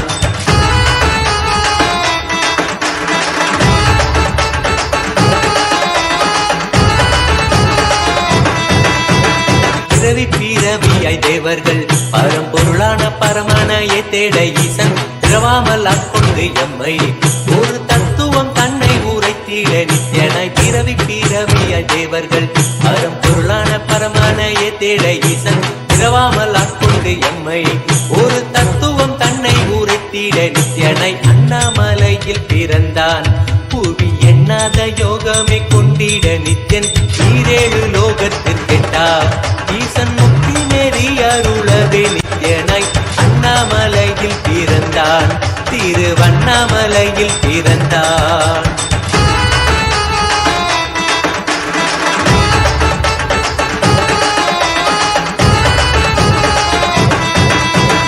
எண்ணிலா வடிவமுடையவன் என்னும் எண்ணம் கடந்த முதற் பொருளானவன் பிறவி எடுத்தே சலிக்க அருள் தாகத்தை தீர்த்தன் வீணைகள் களைந்தான் எண்ணிலா வடிவமுடையவன் என்னும் எண்ணம் கடந்த முதற் பொருளானவன் பிறவி எடுத்தே சலிக்க அருள் தாகத்தை தீர்த்தன் வீணைகள் களைந்தான் அண்ணாமலையில் பிறந்தான் புவி எண்ணாத யோகமே கொண்டிட நித்யன் ஈரேழு லோகத்திற்கெட்டார் ஈசன் முக்தி நெறி அருளவே நித்யனாய் அண்ணாமலையில் பிறந்தான் நித்யன் அண்ணாமலையில் பிறந்தான்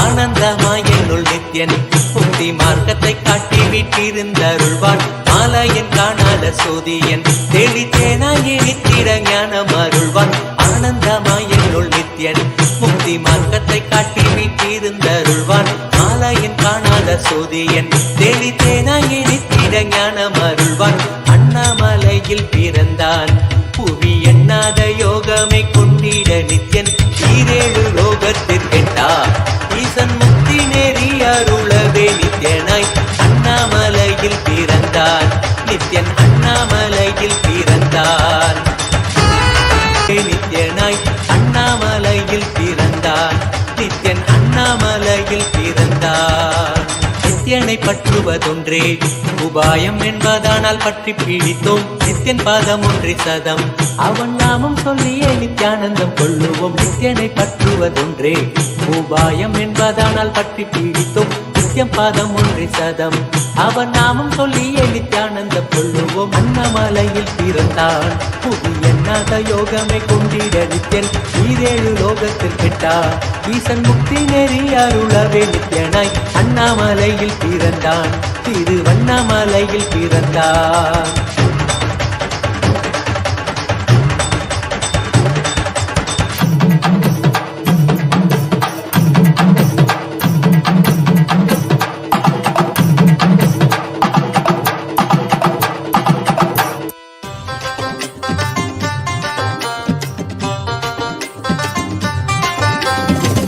ஜெய் நித்யானந்தா ஜெய் ஜெய் நித்யானந்தா ஆனந்த கந்த நிவாசா நித்யானந்தா ஓம் ஜெய் நித்யானந்தா ஜெய் ஜெய் நித்யானந்தா கங்காதர ஆத்மநாதா நித்யானந்தா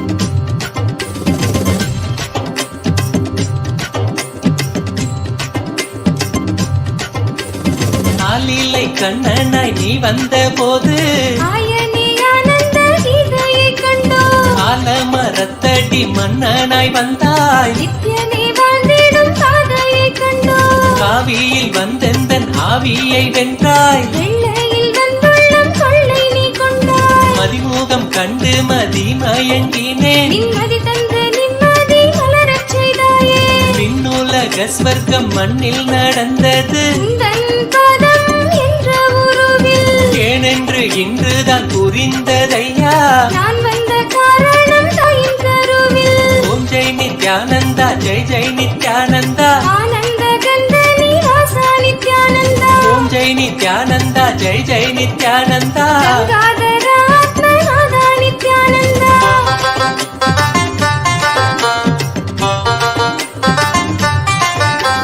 யோகமும் நீயன நித்தியமும் நீயன உணர்த்திடும் தேவாயன் நித்ய யோகேஷா திருத்தினி நான் காணேன் பிரிந்தினி நான் வாழேன் பூமியை